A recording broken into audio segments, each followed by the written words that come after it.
अस्सलाम वालेकुम to all. आज का जो हमारा पहला सेशन है ये जो है ना आगाज है इस एक तेज और लंबे सेशन का। इसमें हम आपको बुनियादी अहम नुकात बताएंगे इनकम टैक्स ऑर्डिनेंस से रिलेटेड, और एक इनकम टैक्स ऑर्डिनेंस का जो चैप्टर है, एक उसका पार्ट है, वो भी आपको पढ़ा देंगे जो कि सिलेबस का हिस्सा है। तमाम लोग जो है वो तवज्जो से सुनिएगा। अगर आपकी लाइन ड्रॉप भी हो रही हो कोई बात नहीं, ये लेक्चर रिकॉर्ड हो रहा है हमारे पास, आप इसको फिर भी सुन पाएंगे। इससे पहले कि लेक्चर शुरू हो, एक चीज मैं आपको बताऊं कि एक इस साल जो है ना नई अमेंडमेंट इंट्रोड्यूस हुई है इनकम टैक्स के अंदर, जिसके मुताबिक जो इंस्पेक्टर इनलैंड रेवेन्यू है उसकी पावर्स जो है ना वो बढ़ाई गई हैं। अब नई अमेंडमेंट जो तब्दीली आई है उसके मुताबिक ये 1 नंबर का एमसीक्यू जो है ना आएगा हर सूरत में। आप ये तमाम लोग याद रखें कि इंस्पेक्टर इनलैंड रेवेन्यू कितने रुपयों की रिकवरी कर सकता है, उसकी इख्तियारात क्या है। तो इसका जवाब ये है कि 5 लाख रुपए तक की अगर कोई रिकवरी होगी तो वो इंस्पेक्टर इनलैंड रेवेन्यू जो है वो खुद कर सकता है, उसके साइन से नोटिस जा सकता है टैक्स पेयर को। यानी कि इससे ऊपर अगर कोई रिकवरी होगी तो वो असिस्टेंट कमिश्नर होगा। अगर 5 लाख या 5 लाख से नीचे की रकम है तो ये रिकवर इंस्पेक्टर इनलैंड रेवेन्यू कर सकता है। ये आपने याद रखना है और बहुत ज्यादा इम्कानात है इस एमसीक्यूज ने आना है। अब आपने 99 मार्क्स की तैयारी कर रहे हैं, आप समझ लें ये इतना अहम एमसीक्यू जो हमने आपको बता रहे हैं। अब हम शुरू करते हैं अपना बाकायदा लेक्चर। इसमें सबसे पहले डेफिनेशंस का एक चैप्टर है। किसी भी एक्ट, किसी भी लॉ को शुरू करने से पहले उसकी जो डेफिनेशंस या इंपॉर्टेंट जो पॉइंट है उसके अंदर उनको मद्देनजर रखा जाता है, उनको समझा जाता है, क्योंकि वो बार बार इस्तेमाल होते हैं कानून के अंदर। उनकी तशरीह, उनका मतलब हमें मालूम होना चाहिए। इसी तरह जो इनकम टैक्स ऑर्डिनेंस है उसके अंदर जो अल्फाज हैं और जो मेन डेफिनेशन है उनमें सबसे पहले अहम तरीन जो असेसमेंट है। असेसमेंट का उर्दू में मतलब तो तखमीना लगाना है, और टैक्स में भी इसका तकरीबन यही मतलब है, लेकिन इसमें किस चीज का तखमीना लगाना, वो है आपकी टैक्स लायबिलिटी कि आप पर कितना टैक्स वाजिबुल अदा है। ये एक प्रोसेस है कैलकुलेशन का टैक्स। और इसमें क्या किया जाता है कि इनकम टैक्स, इनकम आपकी कैलकुलेट की जाती है और आपके अखराजात देखे जाते हैं, और जो टैक्स आपने पहले दिया हुआ है जो कट चुका है आपका, जैसे मोबाइल फोन पे कट जाता है, वो देखा जाता है। इनकम में से वो अखराजात को मिन्हा किया जाता है, मनफी किया जाता है, और जो रकम बचती है वो टैक्सेबल अमाउंट होती है और उस पर टैक्स लगाया जाता है। ये 2 तरह की होती है। अब जो ऑर्डिनेंस चल रहा है ये 2 तरह की, एक को कहते हैं सेल्फ असेसमेंट। सेल्फ असेसमेंट आपको नजर आ रहा होगा कि इस पे मैं कर्सर भी लेके जा रहा हूँ सेल्फ असेसमेंट पे, ताकि आसानी के लिए जो है ना आपको ये नजर आ रहा। ये सेल्फ असेसमेंट जो है ये वो है जो टैक्स पेयर जो है, जिसने टैक्स पे करना है, वो खुद अंदाजा लगाता है कि भाई मेरी इतनी आमदनी है, इतनी मेरी इनकम है साल की, और इतने मेरे अखराजात हैं, लिहाजा मेरा इतना टैक्स बनता है।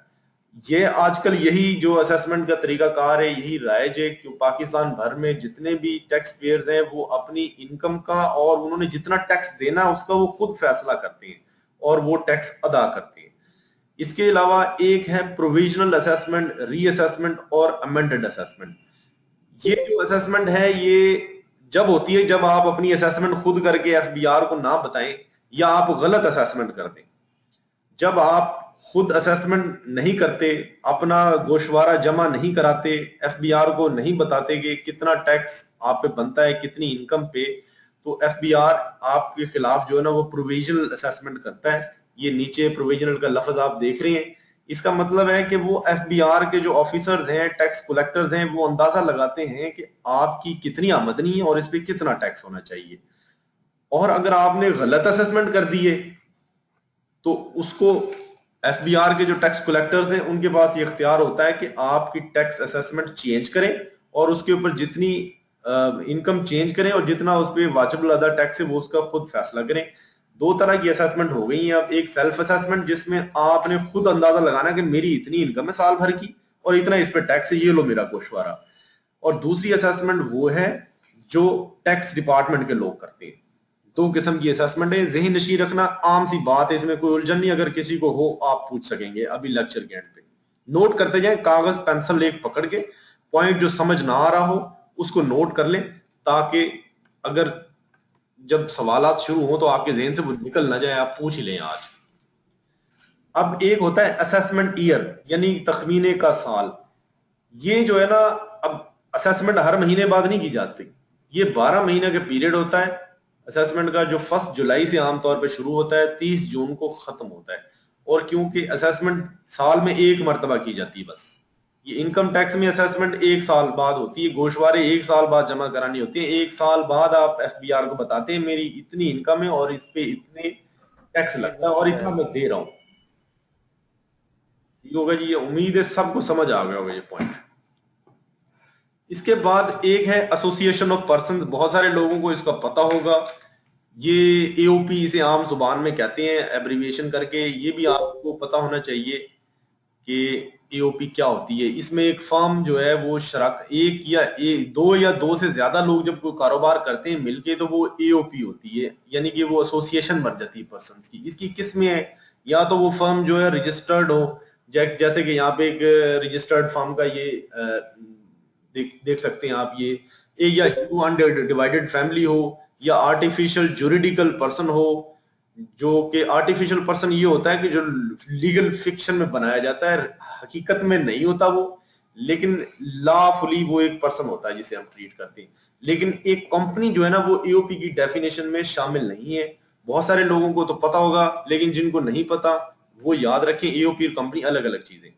इसके बाद एक कॉन्सेप्ट है एग्रीकल्चर इनकम का, ये काफी अहम कॉन्सेप्ट है। इसको आपने ज़हन नशीं कर लें कि सेक्शन 41 में डील होता है। सेक्शन अगर अभी याद नहीं भी हो रहा, कोई मसला नहीं, ये आपको आहिस्ता आहिस्ता दोबारा 3 बार पढ़ेंगे तो ये याद हो जाएगा। एग्रीकल्चर इनकम जो है वो टैक्स के अंदर उसकी मतलब और है। आम जुबान में, आम इलाकाई जुबान में या समझ में इसकी मतलब कुछ और हो सकते हैं, लेकिन टैक्स में एक खास मतलब है। इसका मतलब वो इनकम है जो आपने किसी जमीन से हासिल की हो, ऐसी जमीन से हासिल की हो जो पाकिस्तान में मौजूद हो, और वो जमीन एग्रीकल्चर पर्पस के लिए इस्तेमाल भी होती रही हो।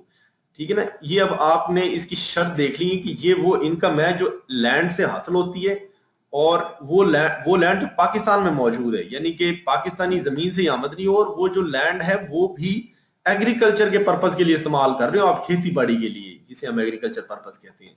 ठीक है, अब इसमें क्या होगा, इसमें शामिल ये है कि अगर आप कल्टीवेशन कर रहे हैं, ज़राअत कर रहे हैं, तो चीजें आप उससे उगाते हैं, बेचते हैं, वो भी एग्रीकल्चर इनकम है। अगर आपकी ज़रूरी जमीन है, आपने गांव में वो किराए पे दे दी है, किसी को ठेके पे दे दी है, तो उससे जो पैसे आ रहे हैं वो भी आपकी एग्रीकल्चर इनकम है, क्योंकि एग्रीकल्चर जमीन से हासिल कर रहे हैं आप, जो जमीन पाकिस्तान में सिचुएटेड है। हाँ, इसके लिए एक बात अहम है कि जो भी एग्रीकल्चर इनकम जो है ना, आप उसको मीनिंग देनी है। एग्रीकल्चर प्रोड्यूस जो आप यानी कि लें, अगर उसको एग्रीकल्चर इनकम में शामिल करें, उसको समझें कि उसको बेचने से एग्रीकल्चर इनकम हासिल होगी, तो वो एग्रीकल्चर प्रोड्यूस, वो सब्जी, वो फसल, वो फल ऐसा हो जिसमें इंसान की एफर्ट हो।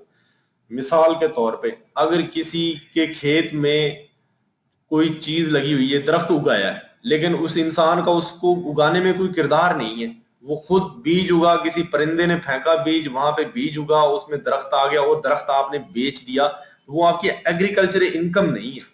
एग्रीकल्चर वो इनकम है, आपने एक दरख्त लगाया, एक फसल लगाई, और फिर आपने उसको पानी दिया, आपकी मेहनत उसमें शामिल हो। जैसे आपके खेत में जड़ी बूटियां लगी हुई है, आपने नहीं लगाई, कुदरती तौर पे लगी हुई है, अगर आपने वो काट के बेच दी, तो उससे हासिल होने वाली आमदनी एग्रीकल्चर इनकम नहीं है, क्योंकि इंसान की एफर्ट उसमें कहीं पे हुई नहीं है। आपको उम्मीद है ये बात समझ आ गई होगी। अब हम थोड़ा सा आगे बढ़ते हैं, जहां पे जो बात ना समझ आए उसको नोट कर लें, ताकि आप जो है उससे बाद में पूछ सकें। अब इसमें कुछ चीजें ऐसी हैं जो एग्रीकल्चर इनकम में शामिल नहीं है। फिशिंग जो है ना, इसको आमतौर पे, या फिशरीज को एग्रीकल्चर समझा जाता है मुआशियत की जुबान में। आम तौर पे जो ज़राई डिपार्टमेंट होते हैं, जैसे सिंध में, पंजाब में, खैबर पख्तूनख्वा में, जो महकमे फिशरीज और एग्रीकल्चर का एक ही महकमा होता है, लेकिन ये डिपार्टमेंट एक वहां तो हो सकता है, लेकिन टैक्स की जुबान में जो इनकम आपको हासिल होती है मछलियां बेचने से, तालाब में पालने से, वो एग्रीकल्चर इनकम नहीं है, बल्कि वो बिजनेस इनकम है। उसे समझा जाएगा आपने कारोबार से लिए। असल में ये इनकम जो ना टैक्स में डिफरेंट इसकी टाइप्स होती हैं, क्योंकि हर टाइप का रेट अलग होता है, इसलिए इनकी तफरीक की जाती है। अब बलूचिस्तान में जो लोग हैं, माइनिंग वहां पे होती है, लोरलाई में माइनिंग होती है, मच में होती है, हैदराबाद में होती है, सांगड़ में होती है, करक में होती है, मियावाली में जो लोग हैं वहां होती है, सरगोदा के अंदर हो रही है, डीजी खान में होती है। माइनिंग भी जो है ना वो है लैंड, लेकिन उसको उससे हासिल होने वाली आमदनी एग्रीकल्चर नहीं कहलाएगी। इसी तरह अगर किसी जमीन के ऊपर बाजार कायम है, वो भी एग्रीकल्चर इनकम नहीं कहलाएगी, उससे हासिल होने वाली आमदनी। अगर आप चावल को प्रोसेस करते हैं या गंदम की पिसाई करते हैं फ्लोर मिल में, राइस मिल में, तो उसे भी हम एग्रीकल्चर इनकम नहीं कहेंगे, क्योंकि वो बिजनेस इनकम में आएगी शामिल। ठीक हो गया ना। और इसी तरह कॉटन फैक्ट्री है, उसमें भी एग्री कॉटन से वो निकालते हैं सीड कॉटन का, लेकिन उसे भी हम कॉटन फैक्ट्री की आमदनी को एग्रीकल्चर आमदनी नहीं कहेंगे। इसी तरह भट्टा आप तमाम लोगों के इलाके में होगा, कराची में तो नहीं होते, बाकी जगहों पे भट्टा होते हैं जिनसे ईंटें बनाई जाती हैं कच्ची, उससे हासिल होने वाली आमदनी हालांकि वो लैंड से हासिल हो रही है, लेकिन वो भी एग्रीकल्चर इनकम नहीं है, क्योंकि उसमें कोई एग्रीकल्चरल प्रोसेस नहीं है। उसमें तो ईंटें बना रहे हैं आप, वो उगाते तो नहीं ना ईंटें, वो तो मैन्युफैक्चरिंग है, ईंटें बनाने का अमल है। उम्मीद है ये बात भी आपको समझ आ गई होगी। अब हम आगे चलते हैं। अब कैपिटल एसेट की डेफिनेशन जरूरी है आप लोगों को समझना। कैपिटल एसेट हर किसी भी किस्म की कोई भी जायदाद या प्रॉपर्टी है जो एक बंदे के पास हो, उसको कैपिटल एसेट कहेंगे। लेकिन इसमें कुछ चीजें शामिल नहीं है। ये चीजें जो मैं हाईलाइट कर रहा हूं ये कैपिटल में शामिल नहीं है। स्टॉक एंड ट्रेड वो चीजें हैं जो आपने अपने पास रखी हुई हैं आगे बेचने के लिए।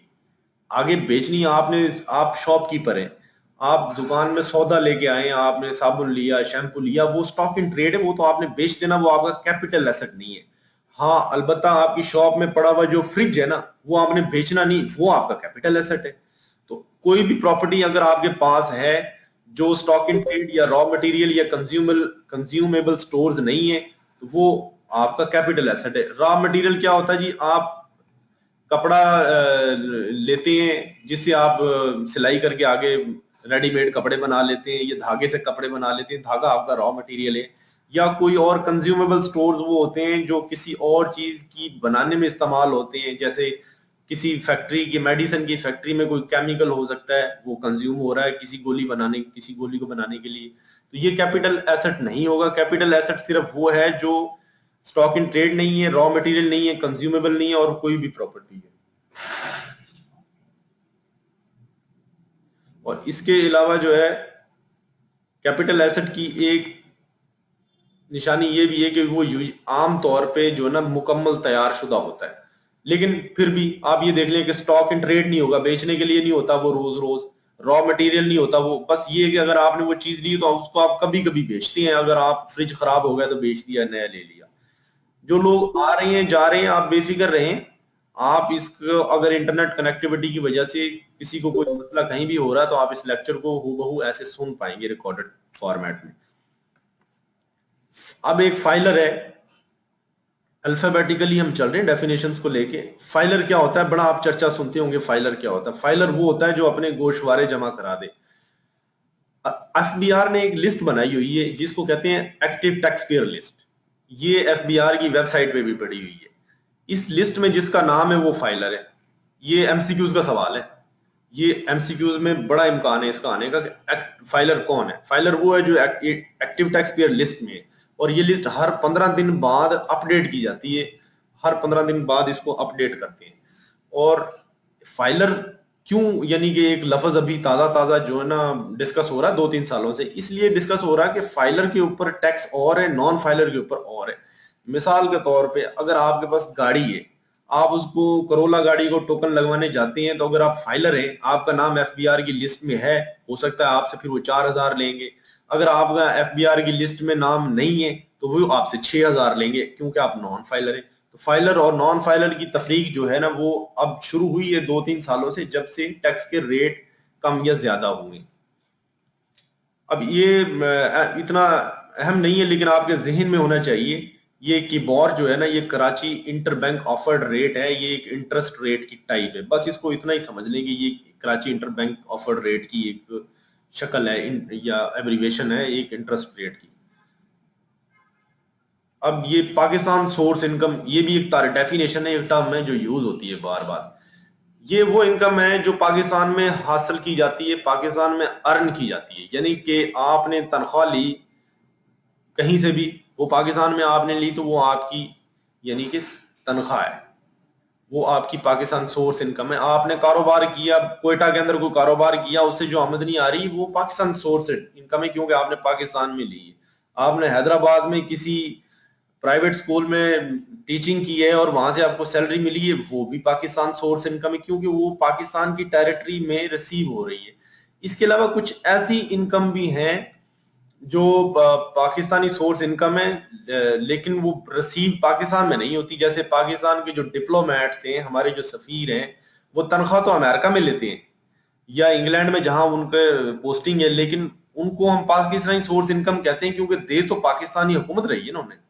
इसी तरह इनकम जो पाकिस्तान में बिजनेस करने से आती हो, पाकिस्तान सोर्स इनकम है। भले कोई बाहर का गोरा आके कारोबार कर रहा है पाकिस्तान में, तो वो पाकिस्तान सोर्स इनकम, अगर यहाँ से वो इनकम ले रहा है। इसी तरह डिविडेंड जो है ना, मुनाफा ये होता है, कंपनीज देती हैं डिविडेंड। अगर किसी को पे किया जाता है, रेजिडेंट कंपनी देती है, तो ये जो है ये भी पाकिस्तान सोर्स इनकम है। रेजिडेंट कंपनी क्या चीज है? कंपनी तो आप सब लोगों को पता होगा, आगे चल के भी बताएंगे। रेजिडेंट कंपनी वो है जो रजिस्टर्ड इन पाकिस्तान है, यानी कि पाकिस्तान में एससीसीपी के साथ उसकी रजिस्ट्रेशन है।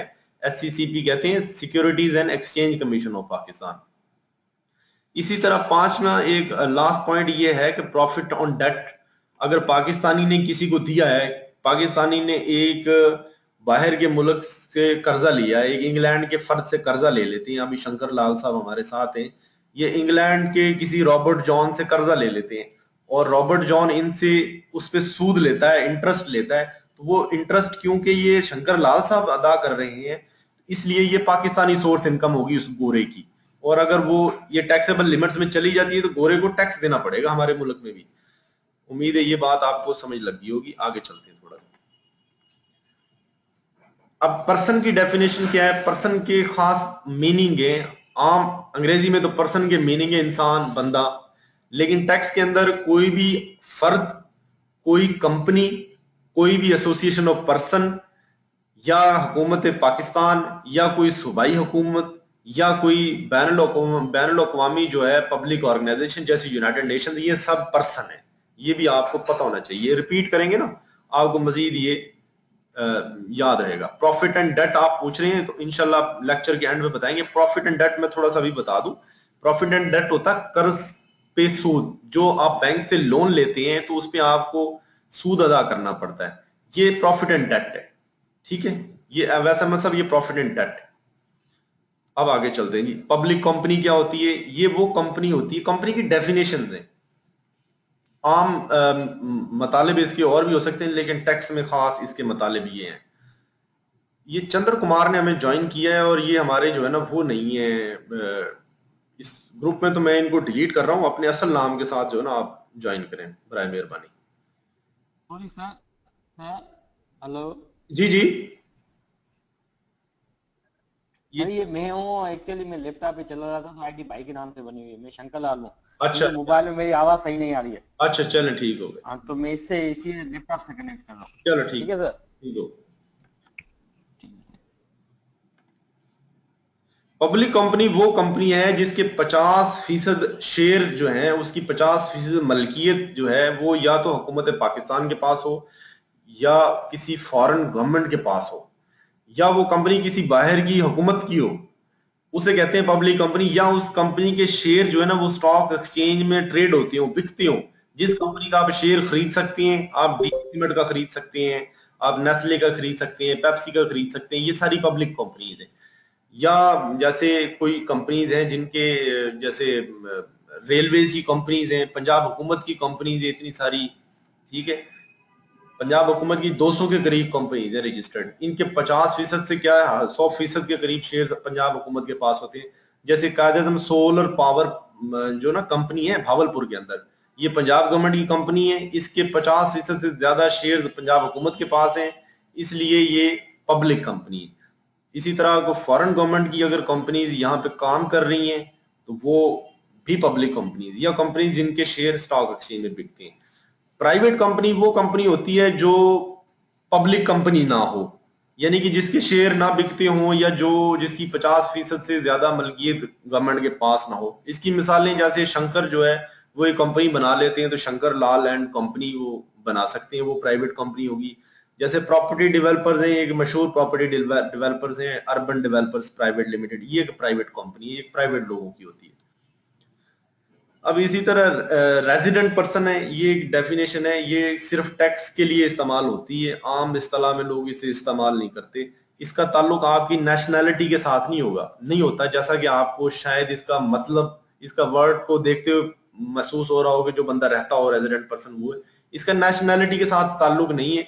अगर आप कनाडा के शहरी हैं लेकिन आप पाकिस्तान में 183 डेज जो है ना आप पाकिस्तान में गुजारते हैं एक साल के अंदर, तो आप रेजिडेंट पर्सन बन जाते हैं पाकिस्तान के हवाले से।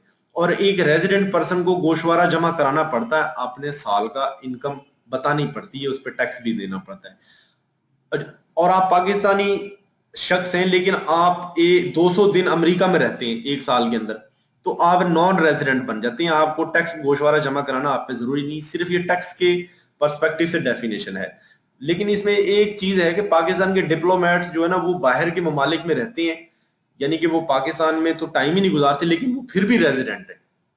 ये इसमें एक एक्सेप्शन है, ये आप थोड़ा जा जहन में रखिएगा, दोबारा रिपीट भी कर सकती हैं इसको। नॉन रेजिडेंट पर्सन वो है जो रेजिडेंट नहीं है, यानी कि जो 183 डेज से कम पाकिस्तान में गुजारता है वो नॉन रेजिडेंट है। सिंपल डेफिनेशन इसकी ये भी है। अब स्टॉक इन ट्रेड आपको मैंने पहले बता दिया है, कोई भी चीज, कोई भी गुड्स जो कोई चीज बनाने के लिए तैयार हुई हो या बेचने के लिए या किसी से तबादला करने के लिए बनाई रखी गई हो, वो स्टॉक इन ट्रेड है। किसी दुकान में कोई भी सौदा जो है, किसी बिजनेस या किसी फैक्ट्री में कोई भी माल जो आता है बिकने के लिए आगे, वो स्टॉक इन ट्रेड है। ये आप आगे भी इस्तेमाल होगी। और टैक्स क्या चीज है, ये जी 26 लोगों ने हमें ज्वाइन कर लिया। मैं देखना चाह रहा हूँ कि कोई यहाँ पे हमारे एडमिन साहब हमें हेल्प करेंगे। कोई बंदा ऐसा तो नहीं है जो रजिस्टर्ड नहीं है और आ गया हमारे पास। ये यूजर के नाम से कोई आ रहा है जी, आप जब तक जो है ना अपना आइडेंटिटी क्लियर ना करेंगे, ये सहर sir not able to join, ये आप लैपटॉप में अपनी जो है ना वो एप्लीकेशन डाउनलोड करें और उसमें ये कोड दें, आईडी जो है इस मीटिंग का, और उसमें पासवर्ड दें तो आप ज्वाइन कर पाएंगी। ठीक हो गई। ये यूजर कोई है, मैं इसको डिलीट करने लगा हूं क्योंकि नाम इसने सही नहीं लिखा हुआ। आप नाम अपना सही देंगे तो हम ऐड आपको आइडेंटिफाई कर पाएंगे।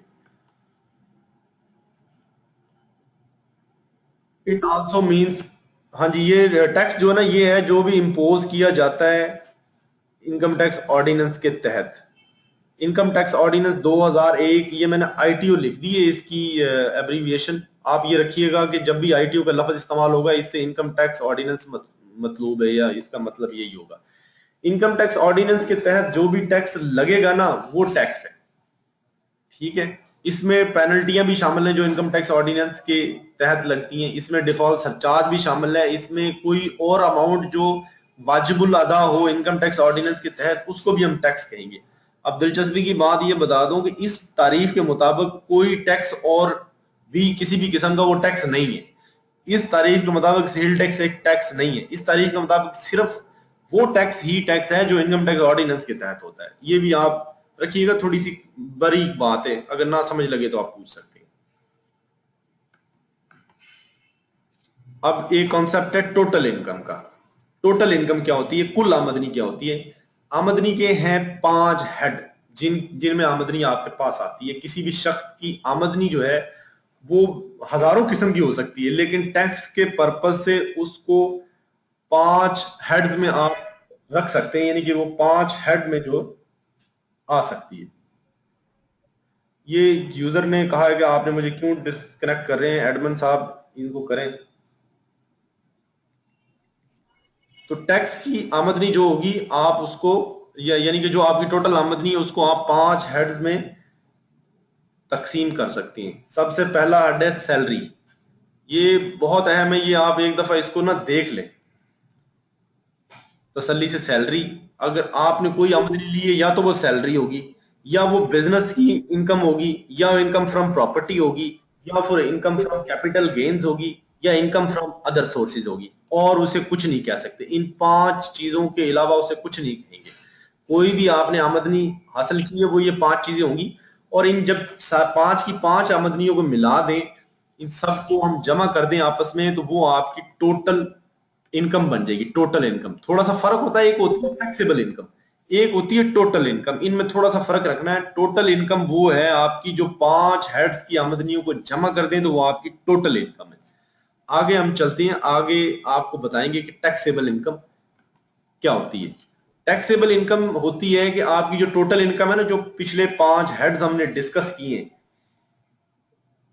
उनके उन, उन, उन, उनकी जो आमदनी है ना, वो टोटल उसको उसमें से अगर डिडक्टिबल निकाल देना अलाउंसेस, तो वो आपकी टैक्सेबल इनकम निकल आती है। अब इसको मैं आगे आपको थोड़ा सा समझाऊंगा। डिडक्टिबल अलाउंस आपको मैं बता दूं, ये एडमन साहब की मुझे कॉल आ रही है, मैं कॉल ले लूं। जी जी जी जी जी जी जी जी, आपकी आवाज कट गई। ये एडमन साहब कॉल कर रहे थे जी।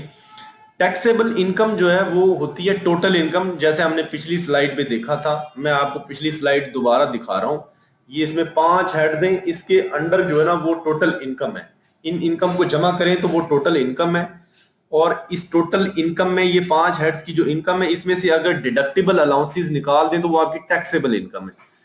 अब डिडक्टिबल अलाउंसेस क्या है, इस ये नीचे आप पढ़ेंगे तो नीचे दिया हुआ है। डिडक्टिबल अलाउंसेस हैं ज़कात और वर्कर्स वेलफेयर फंड। इसकी तफसील में ना जाएं, आप सिर्फ सिंपल सा याद रखें, ज़कात ही ज्यादा पूछा जाएगा आपसे। ये डिडक्टिबल अलाउंस है, यानी कि आप टोटल इनकम में से इसको निकाल दें तो वो जो इनकम बचेगी वो टोटल इनकम, टैक्सेबल इनकम होगी आपकी। आपको ये समझ लग गया होगा, आगे चलेंगे। अगर नहीं आपको समझ लगा तो आप इसको नोट रखें, हम इंशाल्लाह आपको सेशन के एंड में बता देंगे। अब इसमें एक कैलकुलेशन न्यूमेरिकल छोटा सा बनाया है। हमारे मेंबर हैं हाफिज जुहेब अकरम साहब। अगर वो 5 लाख रुपए एक साल में तनख्वाह कमाते हैं, ठीक है ना, ये 5 लाख मैंने दिखाई है उनको, जब वो भर्ती हो जाएंगे इंशाल्लाह वो 5 लाख से भी ज्यादा कमाया करेंगे। 5 लाख वो सैलरी कमाते हैं। 1 लाख रुपए उन्होंने अपनी कोई दुकान जो है ना वो रेंट पे दी हुई है, और 3 लाख रुपए उनकी लॉटरी निकल आई है, और उसी साल में उन्होंने 20,000 रुपए जक़ात दे दी है। तो इसकी उनकी टोटल इनकम क्या होगी और टैक्सेबल इनकम क्या होगी? टोटल इनकम तो ये होगी कि उनकी सैलरी जो है उसको ऐड करेंगे हम पहले। सैलरी 5 लाख रुपए, रेंट मिला जो इनकम फ्रॉम प्रॉपर्टी उसको ऐड करेंगे, लॉटरी से जो जगह उन्होंने जीती है रकम उसको ऐड करेंगे, ठीक है। इन इनकम को ऐड करेंगे तो ये हमारे पास 9 लाख रुपए बनते हैं। ये देखिए मैंने नीचे जो है ना ये ऐड भी कर दी सारी, आपको ये 9 लाख बन रहे हैं, ये इनकी टोटल इनकम है। और इस टोटल इनकम में से अगर हम डिडक्टिबल अलाउंस जो कि 20,000 रुपए ज़कात है वो अदा कर दें तो ये कैलकुलेशन नीचे गलत होगी, ये 8,80,000 रुपए बनते हैं। ये वाली कैलकुलेशन ये गलत हो गई जरा, ये 8,80,000 बनते हैं। 8,80,000 रुपए टैक्सेबल इनकम बनती है इनकी, ज़ुहैब अकरम साहब की, जिस पे ये टैक्स अदा करेंगे साल के एंड में जब ये अपने गोशवारे जमा कराएंगे। एक छोटा सा न्यूमेरिकल था।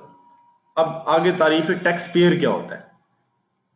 टैक्स पेयर वो पर्सन है जो आमदनी कमाता है जिस पे टैक्स लग सकता है या टैक्सेबल है, या ऐसा शख्स जो टैक्स पेयर को रिप्रेजेंट कर रहा है। अगर आप तनख्वाह कमाते हैं, तनख्वाह आपने लेते हैं कहीं से और उस पर टैक्स लगता है, आप एक टैक्स पेयर हैं। और आपको आपकी नुमाइंदगी करने वाला कोई भी शख्स जो है वो भी टैक्स पेयर ही होगा। अगर आपका वकील आपके बिहाफ पे जाता है टैक्स के डिपार्टमेंट में तो वो भी टैक्स पेयर समझा जाएगा, क्योंकि वो आपको रिप्रेजेंट कर रहा है। इसके अलावा जो टैक्स रोकते हैं विदहोल्डिंग एजेंट उसको कहते हैं। आगे चल के हम ये वाज़ेह करेंगे विदहोल्डिंग एजेंट क्या होता है। विदहोल्डिंग एजेंट ये होता है कि जो गवर्नमेंट के बिहाफ पे टैक्स इकट्ठा करता है। जैसा कि आप जब टोकन लगवाने जाते हैं तो एक्साइज डिपार्टमेंट, नहीं, फाइलर और टैक्स पेयर सेम चीजें है ना। फाइलर क्योंकि वो उसकी रकम पे टैक्स लग रहा है। ये सवाल का जवाब देंगे, आप नोट करके रखें, एंड पे दूंगा, तमाम लोग नहीं पूछ रहे नहीं। अच्छा, कुछ लोग, मुझे एडमिन का मैसेज आया है कि जवाब अटेंड नहीं कर पा रहे हैं। इसको ग्रुप को मैं उनको बताऊं कि कौन नहीं ज्वाइन करना पा रहा है। ये एडमिन साहब मुझे कह रहे हैं जी कुछ लोग ज्वाइन नहीं करना पा रहे।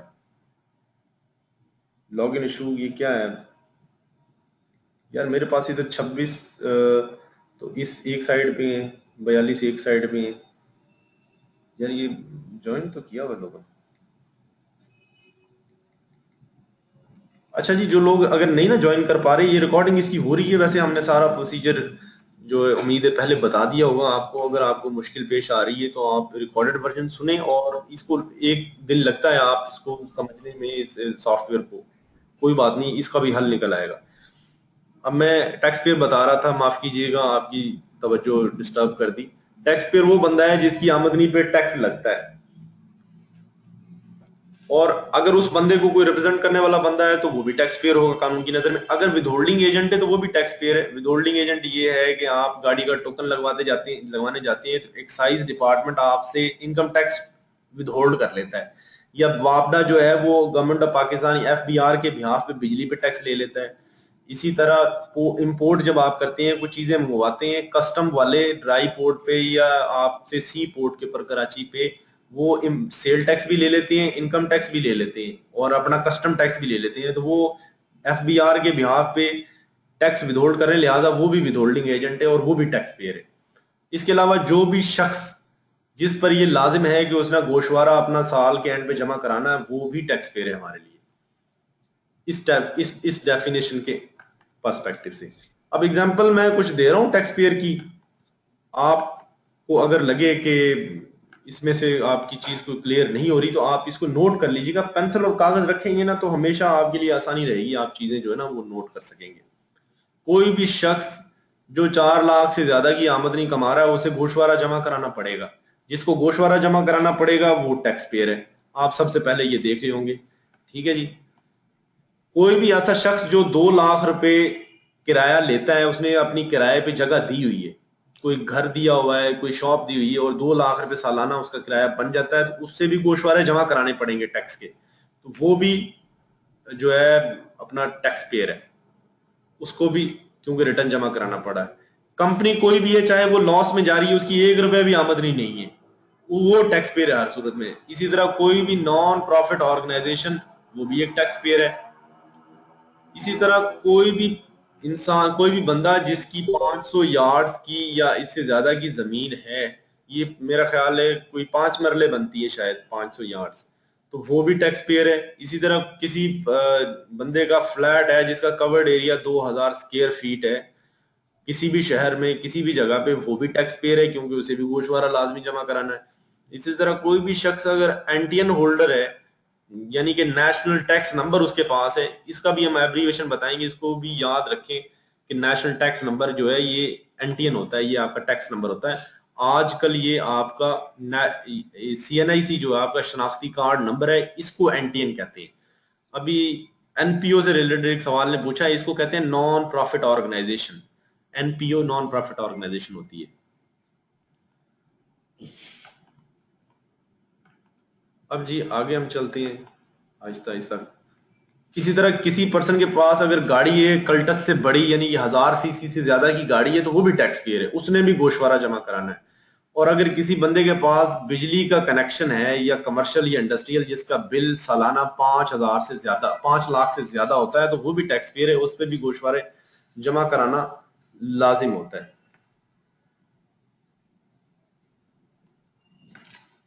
इसी तरह जी अब टर्नओवर है। टर्नओवर ये है कि आपने एक साल में बिजनेस करते हैं और आपको जितनी भी रिसीट्स है ना, जितने भी पैसे आपके पास आए हैं, आपने जितने की भी चीजें बेची हैं, वो आपका टर्नओवर है। ग्रॉस रिसीट्स जो है ना आपकी, वो आपकी टर्नओवर है। लेकिन इस ग्रॉस रिसीट्स में अगर आपने कोई टैक्स, सेल टैक्स शामिल किया हुआ, तो वो ग्रॉस रिसीट्स का पार्ट बनते हुए टर्नओवर नहीं होगा, बल्कि ये सिर्फ ग्रॉस रिसीट्स जो अमाउंट टैक्स के अलावा, टैक्स ईयर बता देंगे जी आपको। टैक्स ईयर छोड़ दिया तो मैं पीछे चलता हूँ, मैं पीछे चलता हूँ जनाब, आपको टैक्स ईयर जो है ना वो बता देते। टैक्स ईयर बहुत अहम है। ये टैक्स ईयर है जी, ये बहुत अहम डेफिनेशन है।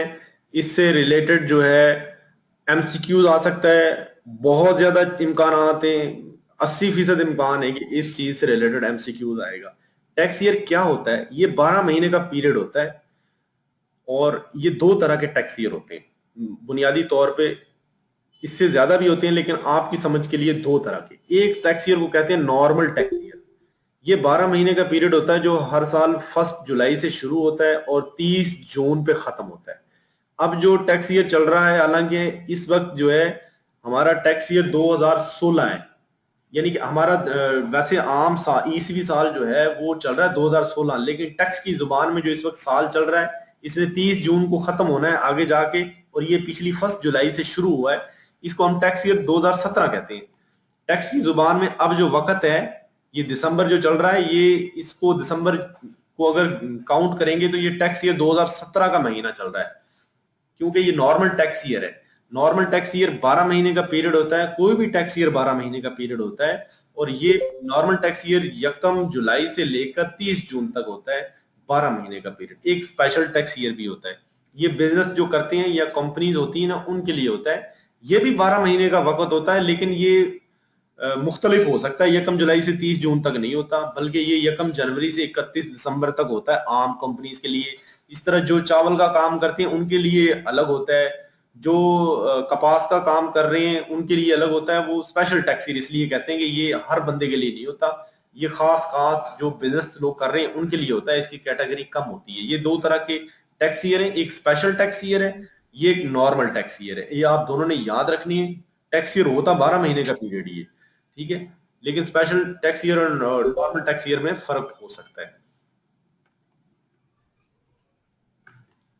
ये टर्नओवर आपको बता दिया जी। ये ग्रॉस रिसीट्स होती हैं, जो आपको सेल, आपने चीजें बेची हैं या आपने सर्विसेज डिलीवर की हैं या आपने कॉन्ट्रैक्ट कोई किया है, उसको एग्जीक्यूट किया, उसको पूरा किया, उससे आपको हासिल होती हैं। इसको टर्नओवर कहते हैं, ये आपका टर्नओवर है। अभी इन डेफिनेशंस वाला जो है ना चैप्टर खत्म हो गया। ये जो पीछे जितनी भी चीजें बताई हैं आपको, ये बुनियादी बुनियादी चीजें आगे इस्तेमाल होंगी, आगे जो भी हम लेक्चर हमारे होंगे उनमें ये बार बार आएंगी, तो आप इनको जहन नशीं कर लीजिएगा। और ज्यादा कोई किताब पढ़ने की जरूरत नहीं, अगर स्लाइड्स आप देख लेंगे तो आपको उनमें से चीजें वो जहन नशीं रह जाएंगी, आपका कॉन्सेप्ट वो बन जाएगा। अब हमारा अगला चैप्टर है जो इनकम का हेड है, जिसे कहते हैं सैलरी। ये इनकम के 5 हेड हैं, जैसे हमने पहले डिस्कस किया था, सैलरी उनमें से एक है। सबसे पहला हेड है सैलरी। सैलरी तनख्वाह, आपको पता है आम तनख्वाह को सैलरी कहते हैं, लेकिन टैक्स की जुबान में थोड़ी सी मुख्तलिफ है।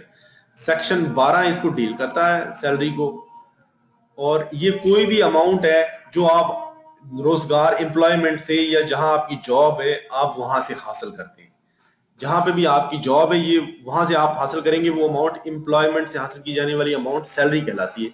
इसकी जो नेचर है वो कैपिटल भी हो सकती है, और इसकी जो नेचर है वो रेवेन्यू भी हो सकती है।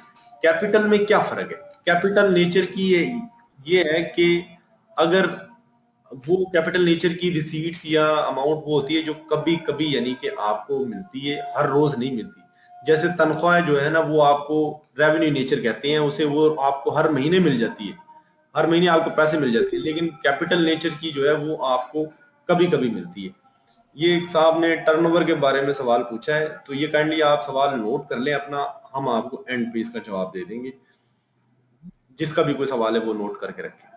अब कैपिटल नेचर की अमाउंट आप ले रहे हो अपने बॉस से, या आपका जो तंजीम है, ऑर्गेनाइजेशन है जहां आप नौकरी कर रहे हैं, या आप रेवेन्यू नेचर की आपको कोई अमाउंट मिल रही है, ये सारी आपकी सैलरी का हिस्सा होगी।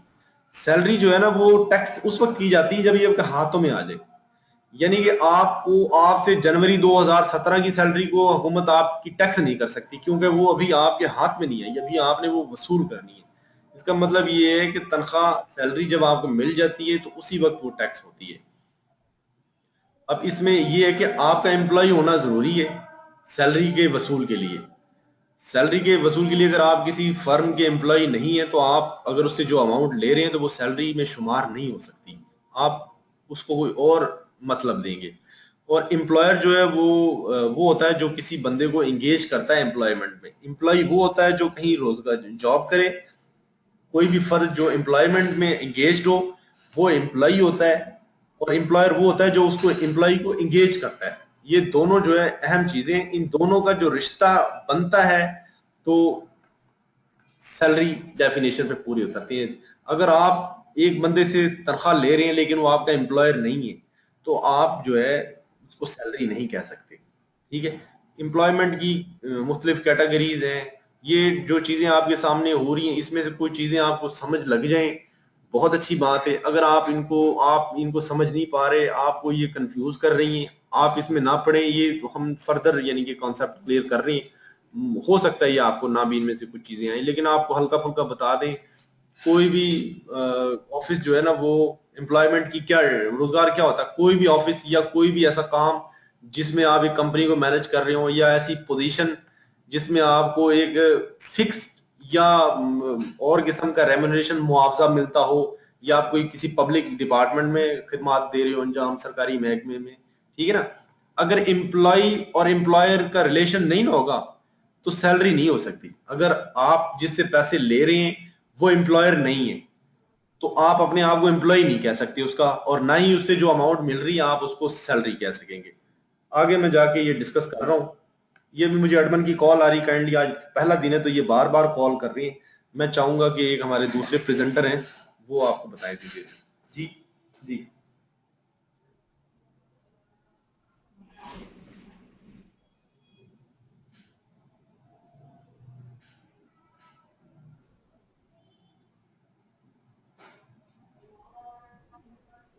हाँ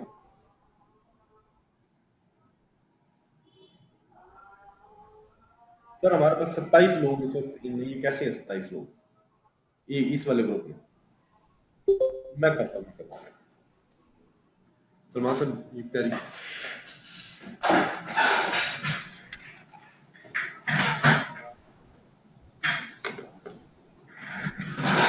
अस्सलाम वालेकुम। अच्छा, हम इस पे अभी एम्प्लॉयमेंट पे बात कर रहे थे, जिसमें हमने बताया गया था, अकबर ने आपको भी बताया है कि कोई भी आपका रिलेशनशिप अगर एम्प्लॉयमेंट नेचर का विद योर एम्प्लॉयर है, तो अगर आपको कोई पेमेंट होती है, कोई वेज मिलती है, कोई रिम्यूनरेशन मिलती है, ये मुख्तलिफ वर्ड्स हैं। ये एक इंक्लूसिव डेफिनेशन है सैलरी की, काफी ब्रॉड। इंक्लूसिव वो होती है जो काफी एस्पेक्ट्स इंक्लूड करती है। अगर आप किसी ऐसे पोजीशन में हैं जिसमें आप एक एम्प्लॉयर आपको एम्प्लॉय करता है फॉर अ फिक्स ड्यूरेशन, वो आपके साथ कॉन्ट्रैक्ट करता है और आपको कोई उस दौरान पेमेंट करता है, तो वो पेमेंट जो है that will be under the definition of salary. वो आपकी तनख्वाह के तौर पे काउंट होगी।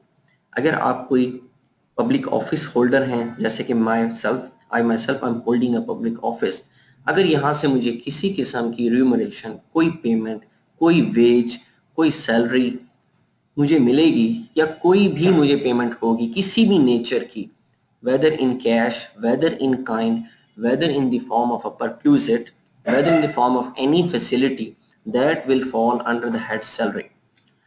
अब चूंकि ये आपको उम्मीद है समझ लगी होगी। अब इससे आगे भी कुछ चीजें हैं जो आपको बताना। जी, ये इनकम टैक्स ऑर्डिनेंस 2001 है। आप सवालात काइंडली जो ना इसके एंड में पूछिएगा, हम आपको बताएंगे। अभी बहुत कुछ हमने पढ़ना है और हम जरा एक स्मूथ तरीके से चलेंगे तो ज्यादा चीजें समझ आएंगी। अब ये जो एम्प्लॉयमेंट की जो ना कुछ मतलब मजीद भी हैं, वो कैटेगरीज भी हैं। इसमें क्या होना चाहिए, इसमें एक चीज आपके सामने जो डिस्प्ले हो रही है ना, ये इसकी नेचर जो ना फिक्स होती है, रेगुलर होती है। ये मंथली बेसिस पे होती है लोगों को। और आम तौर पे जो लोग mechanical work other than manual और मैकेनिकल काम कर रहे हैं, ये उनको क्योंकि जो मैकेनिकल काम कर रहे होते हैं, मैनुअल काम कर रहे होते हैं, उनको वेजेस दी जाती है, उनको सैलरी नहीं दी जाती। आम हमारे मुल्क में ऐसा ही होता है। और इसमें एम्प्लॉय और एम्प्लॉय का रिलेशन लाजमी होता है। ठीक है, ये आपको इसका अंदाजा हो। ये जो चीज है रेम्यूनरेशन, ये थोड़ी कॉम्प्लेक्स हो जाएगी, ये मैं इसलिए आपको बता नहीं रहा। अगर आपको पढ़ने से थोड़ी समझ आ रही हो, लिटरल मीनिंग लिया जाएगा। हाँ लिटरल मीनिंग लिया जाएगा। अभी मैं एडमिन साहब मैसेज कर रहे हैं, अगर किसी को फीडबैक कोई दे दें, अगर किसी को समझ नहीं आ रहा, किसी को हमारे मुताबिक यहाँ पे लोग हमारे रजिस्ट्रेशन से ज्यादा अटेंड कर रहे हैं यहाँ पे, वो को हम डिलीट करते जा रहे हैं साथ साथ में। ये दस्ती साहब ने पूछा how to read this employment section 220। ये असल में section sub section 22 of section 2, इसको हम पढ़ेंगे इस तरीके से, लेकिन इतना ब्रीक आपको याद करने की जरूरत नहीं है। अब सबसे आखिरी पॉइंट ये कि अगर आपको कोई भी एक फर्द को पेमेंट मिली है लेकिन वो एम्प्लॉयर एम्प्लॉई का रिलेशन नहीं है तो वो सैलरी नहीं है। बस ये बुनियादी बात आपने सैलरी में ये नोट रखनी है, इसका बुनियादी मेजर फर्क ही है। अब इसमें आगे चीजें मिसाल के तौर पे आ रही हैं, आप खाना खाने गए, आपने टिप दे दी एक वेटर को। अब वेटर तो एक सैलरी ले रहा है अपने रेस्टोरेंट से, आपका और वेटर का ताल्लुक एम्प्लॉयर एम्प्लॉई वाला तो नहीं है, आप तो क्लाइंट है, लिहाजा आपने जो टिप वेटर को दी है वो वेटर की सैलरी नहीं है। इसी तरह आपने टैक्सी ड्राइवर को दे दी, वो भी उसकी सैलरी नहीं है। इसी तरह आप गवर्नमेंट कॉलेज में लेक्चरार हैं और पेपर चेक होने आपके पास आ गए। अब आप तो गवर्नमेंट लेक्चरार किसी और कॉलेज के हैं और यूनिवर्सिटी कोई और है जिसने आपको पेपर भेज दिए, तो आप में और यूनिवर्सिटी में एम्प्लॉयर एम्प्लॉई के रिलेशन नहीं यानी कि शामिल। पेमेंट आई है आपको, रिसीट हुई है आपके हाथ में, लेकिन वो सैलरी नहीं कंसिडर होगी। इसी तरह हॉस्पिटल जो शेयर रिसीव करता है अपने अटैच्ड हॉस्पिटल में, प्रोफेसर जो एम्प्लॉयड होते हैं वो भी सैलरी तस्वर नहीं होती। इसी तरह लिक्विडेटर जो ना कंपनीज के अपॉइंट होते हैं, ये थोड़ी टेक्निकल चीजें मैं आपको इसमें नहीं लेके जाता, इसको आप रहने दें, आपको कॉन्सेप्ट आ गया होगा सैलरी क्या है। ठीक है जी। टैक्स में भी रिसीवर अपॉइंट होते हैं, वो मुलाजम नहीं होते टैक्स डिपार्टमेंट के, वो वैसे हायर किए जाते हैं जिन्हें रिसीवर कहते हैं। अगर कोई पैसे हमसे ना वसूल किए जा रहे हो तो गवर्नमेंट जो है ना वो हमें इजाजत देती है कि हम कोई रिसीवर अपॉइंट करते हैं, वो जाके दुकान पे बैठा रहे इस बंदे की उसे टैक्स रिसीव करने के लिए। तो वो जो है वो भी सैलरी नहीं हो, क्योंकि हमारा एफबीआर का वो एम्प्लॉय नहीं होता, वो एक आम आदमी हो सकता है। इसमें क्योंकि एम्प्लॉयर एम्प्लॉय का रिलेशन होना जरूरी है सैलरी में, ये बुनियादी चीज है। अब कुछ चीजें ऐसी हैं कि जो आपको यानी कि पता होनी चाहिए कि वो भी सैलरी है। Direct remuneration to the employee in connection with employment, obviously employer employee का रिलेशन है तो ये टैक्सेबल है, ये सैलरी है। ठीक है। इसके अलावा इनडायरेक्ट एडवांटेज इन मनी और गुड्स लिया जाए, जरूरी नहीं कि आपको जो आपका एम्प्लॉयर है वो तनख्वाह दे रहा है तो वही सैलरी होगी, बल्कि अगर आपको उसने सहूलियात दे रखी है, कोई मॉनिटरी नहीं, पैसे की नहीं, आम आपको रहने की सहूलत दी हुई, तो वो भी टैक्स होगी, उसको भी कैलकुलेट किया जाएगा। वो आगे मैं बताऊंगा कैसे कैलकुलेट करेंगे। एम्प्लॉयर की तरफ से दी जाने वाली सहूलियात भी जो है वो भी सैलरी का पार्ट है। आपको अलाउंस दिए जाते हैं, बहुत सारे अलाउंस, मेडिकल अलाउंस, इस किस्म के अलाउंसेस होते हैं जब आप तनख्वाह आप करेंगे, तो वो भी सैलरी का पार्ट है। लेकिन अगर आपको हुकूमत ने एक अलाउंस दिया, ये आपकी कंपनी ने आपको अलाउंस दिया, यार ये अलाउंस लो, हैदराबाद से टंडू आदम आपने जाना है और ये काम आपने करना है, तो आपको ये अलाउंस दिया, आप काम कर रहे हैं कंपनी के लिए, आप अपनी मर्जी से नहीं जा रहे टंडू आदम पैसे खर्च करके, तो वो अलाउंस जो मिला है वो सैलरी नहीं है, वो सिर्फ एक आपको क्योंकि परफॉर्मेंस ऑफ अलाउंस जॉब के लिए मिल रहा है, जो आपकी जॉब है, तो उसको हम सैलरी में नहीं डालेंगे।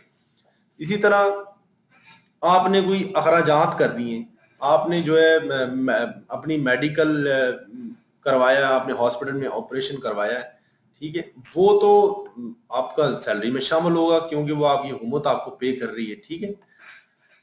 उस हालांकि वो आपको बाद में पे हो रहा है, जब खर्चा हो गया, जब ऑपरेशन हो गया तो जब पे हो रहा है, लेकिन वो फिर भी सैलरी में कंसिडर होगा। इसको एक तरीका कार है सैलरी में शामिल करने। आज पहला दिन है ना, तो बहुत सारी चीजें ऐसी हैं जो आपको नई नई लग रही होंगी, अभी रवा हो जाएंगे, आप थोड़ा दिन चलेंगे तो आपको बहुत सारी चीजें समझ आना शुरू हो जाएंगी।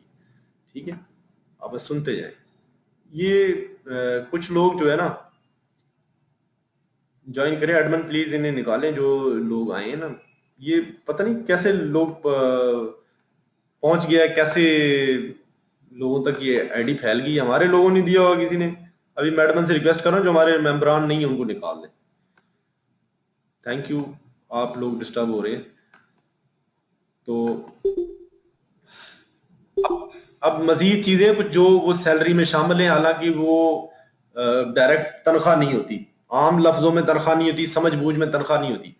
मसलन आप और हम मुलाजमत करती हैं और मैं आपसे जो है ना ये कहता हूं कि आप मेरी पास जॉब में आ जाएं और ये ले ₹1,00,000 एडवांस, ये आपको मैं दे रहा हूं, इसे कैलकुलेट ही कहीं नहीं करूंगा, लेकिन आप मेरी जॉब में आ जाएं, बस मेरे पास आ जाएं, तो वो भी एक एग्रीइंग टू एक्सेप्ट एम्प्लॉयमेंट भी, अगर आपको पैसे मिल गए हैं तो वो भी आपकी सैलरी है। या आपको किसी ने कोई गाड़ी दे दी, यार मुझसे गाड़ी ले लो पहले, आ जाओ जॉब ज्वाइन करो मेरी, कोई कंपनी आपको कहती है, मेडिसिन की कंपनी कहती है, तो गाड़ी के पैसे आपकी ऐड होंगे, वो भी सैलरी कंसिडर होगी आपकी। इसी तरह इसमें कंपनसेशन आपको मिल जाए, कोई एम्प्लॉयमेंट कंडीशंस आप ऐसी हैं कि आप आर्मी के जो लोग हैं वो हार्ड एरियाज में काम करते हैं, ट्राइबल एरियाज में, तो वहां पे कंडीशंस ऐसी हैं, वहां पे उनको कंपनसेशन मिलती है या उन्हें कोई चीज मिलती है, पैसे, वो भी सैलरी का पार्ट होगी, वो भी बच नहीं सकती टैक्स से। इसके अलावा आपको जैसे पीटीसीएल ने पिछले सालों में लोग निकाल दिए थे गोल्डन हैंड शेक करके ना, कि ये लोग लंप सम पैसे नौकरी छोड़ दो, जिनकी 25-25 साल नौकरी हो रही थी, तो वो टर्मिनेशन ऑफ एम्प्लॉयमेंट बेनिफिट जो है ना, ये भी सैलरी का पार्ट है। ठीक है। इसके अलावा एक प्रोविडेंट फंड होता है, आप लोगों में से अक्सर को नहीं पता होगा, प्रोविडेंट फंड जो ना वो मेंटेन होता है, ये मोहम्मद सलीम साहब ने ज्वाइन किया, ये यार एडमंड प्लीज इनको निकालो, ये लोग हमारे ना, ये हमारे लोग जो है ना इनको ज्वाइन करा रहे हैं, एडमंड से मैं रिक्वेस्ट करूंगा इनको निकालें। अच्छा जी, ये पेमेंट जो है ना, वो प्रोविडेंट फंड एक फंड होता है जो आप जब नौकरी करते हैं किसी सरकारी महकमे में खास तौर पे, या पब्लिक कंपनीज में या प्राइवेट कंपनीज में, तो वो फंड मेंटेन होता है, जब आप रिटायर होते हैं ना तो फिर वो आपको मिलता है। प्रोविडेंट फंड, आपको पेंशन मिलती है, साथ में प्रोविडेंट फंड भी मिलता है। इस प्रोविडेंट फंड में आप भी अपना हिस्सा डालते हैं। इस प्रोविडेंट फंड में जो है ना अपना जो आपका जो मालिक है ना, वो भी एक हिस्सा डालता है। तो आप इस प्रोविडेंट फंड में आपको अगर कोई पेमेंट मिल जाए ना, आप इसे ले भी सकते हैं किसी भी सर्विस के दौरान, आपको जरूरत पड़ गई, आप हुकूमत से कहेंगे जी मेरा प्रोविडेंट फंड में इतनी 5 लाख रुपए पड़ेंगे, मुझे दे दो, तो वो आप लेंगे, वो भी आपकी सैलरी कंसिडर होगी, लेकिन उसमें उतना पोर्शन होगा जितना एम्प्लॉयर ने दिया है, आपने जो उसमें कंट्रीब्यूट किया वो नहीं होगा। इसके अलावा आप पे अगर कोई रिस्ट्रिक्शंस लगा देता है जनाब कि आप बंदे ने ये काम करना, आपने लाहौर से बाहर नहीं जाना, आपने कराची से बाहर नहीं जाना, और आपने फला फला से ये नहीं करना, तो आपको हम ये चीजें देंगे, तो ये रिस्ट्रिक्शंस लगाने की इवज में जो मुआवजा मिलता है वो भी सैलरी का हिस्सा है। सैलरी वसी कॉन्सेप्ट है, इसमें काफी सारी मुख्तलिफ चीजें। अब इसमें पेंशन आपको मिलती है, एन्युइटी मिलती है, कोई सप्लीमेंट मिलता है। ठीक है। इसमें कुछ चीजों के लिए एग्जाम्पशंस भी है, लेकिन ये चीजें टैक्स भी होती हैं। इसके अलावा अगर आपको किसी एम्प्लॉय किसी मालिक ने या कंपनी के या गवर्नमेंट ने आपको सैलरी दे दी जिसपे उसने टैक्स नहीं काटा, आपको टैक्स फ्री सैलरी दे दी, तो वो भी टैक्सेबल है, वो भी टैक्स होगी, वो बेनिफिट जो आपको मिला है आपको, वो भी टैक्स होगा, वो भी आपकी इनकम समझा जाएगा। इसी तरह आपको मैंने बता दिया है कि गोल्डन हैंडशेक अगर कोई ले लेता है तो वो भी सैलरी में उसकी अमाउंट ट्रीट होगी, और उसको टैक्स लगेगा एवरेज टैक्स ये लगेगा कि पिछले 3 सालों के टैक्स को जमा करेंगे, और वो जितना रेशो के हिसाब से बन रहा होगा, ये मैं आगे चल के बता भी दूंगा आपको, उस पर एवरेज रेट लगेगा टैक्स का। और इसके लिए उस जो गोल्डन हैंड शेक ले रहा है उस बंदे को बताना पड़ेगा, कमिश्नर को या टैक्स वालों को, कि मैं गोल्डन हैंड शेक ले रहा हूँ और मुझे इतने सारे 1 करोड़ रुपए मिलने वाला है, इस पे इस साल का टैक्स ना लगाइएगा, बल्कि इस पे पिछले 3 सालों का एवरेज टैक्स लगाइएगा, ताकि मुझे कुछ बचत हो, उसमें बचत हो जाती है उसको कुछ। अब ये कि अगर आपको एरियर्स मिले हो सैलरी के, एरियर्स वो हैं कि आपको 6 महीने सैलरी मिली ही नहीं, ठीक है, और वो अब आपको नवंबर में मिल रही है, वो एरियर्स हैं, बकाया जाता है सैलरी, उन पे भी टैक्स लगेगा, उन पे भी आप जो है ना एवरेज टैक्स लगवा सकते हैं। ये आप पे डिपेंड करता है आप इसको कराते हैं कि नहीं। ठीक है, ये पॉइंट भी समझ लगे, इतना ट्रिकी नहीं था ये पॉइंट। इसके अलावा टैक्सेशन ऑफ परक्विजिट्स जो है ना, ये एक अहम चीज है। बहुत सारी चीजें हैं जो मॉनिटरी फॉर्म में नहीं मिलती एम्प्लॉयर से। सरकारी मुलाजिम को गाड़ी मिल जाती है, घर में मुलाजिम मिल जाते हैं, या वापडा वालों को बिजली दे देता है वापडा फ्री। ये परक्विजिट्स हैं, सहूलियात है, फैसिलिटीज हैं जो आपको एडिशनल मिली हुई हैं। इन चीजों को कन्वर्ट किया जाता है, इनके फार्मूले कि मोटर व्हीकल को कैसे मॉनिटरी टर्म्स में इसका फायदा जो 1 महीने में आपको मिलता है मोटर गाड़ी चलाने का, उसको कैसे आपकी तनख्वाह में शामिल किया जाएगा और उसको टैक्स किया जाएगा। याद रखें कि मोटर व्हीकल डोमेस्टिक सर्वेंट जो है, यूटिलिटीज अगर गवर्नमेंट आपको दे रही है तो ये भी इस पे भी टैक्स लग जाता है, इसको भी टैक्स किया जाता है, ये भी टैक्स होता है। ये एमसीक्यूज में कहीं पूछ लें, बस ये मोटी सी चीज आपने याद रखनी। इसके आगे फार्मूले हैं ये प्रोपोजिट्स के इस पे टैक्स कैसे लगा जाता है। इसमें सबसे पहले जो है ना अलाउंसेस जो है वो कैसे टैक्स होते हैं वो हम आपको बता रहे हैं। अगर आपको घर दे दिया सरकार ने, ठीक है, और घर जो है वो आपको दे दिया है, क्लिफ्टन में घर मिल गया है, डीएचए में मिल गया, वो तो बड़ा महंगा घर है।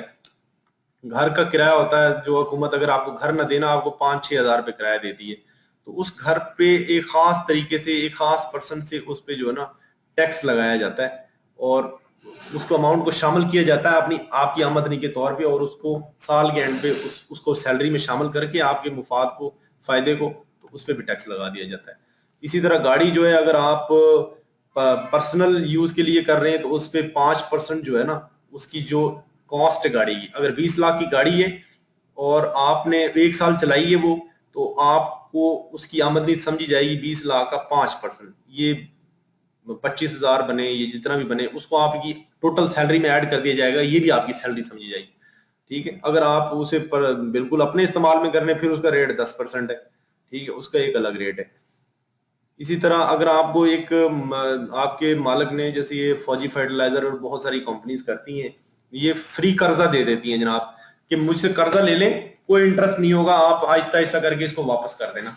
तो ऐसा जो इंटरेस्ट फ्री जो लोन है उस पे भी जो है ना मतलब है कि उसको उसको जितना इंटरेस्ट की अमाउंट बनती है ना उसको भी आपका सैलरी समझा जाएगा। मिसाल के तौर पे आपने 10 लाख रुपए कर्जा लिया आपके अपने एम्प्लॉय से, उस पे 1 साल का जो ना वो बनता है 1 लाख रुपए उस पे सूद बनता है, लेकिन एम्प्लॉयर ने कहा यार तुम लोन ले लो 10 लाख मुझे आहिस्ता आहिस्ता वापस कर देना, मैंने सूद नहीं लेना तुमसे।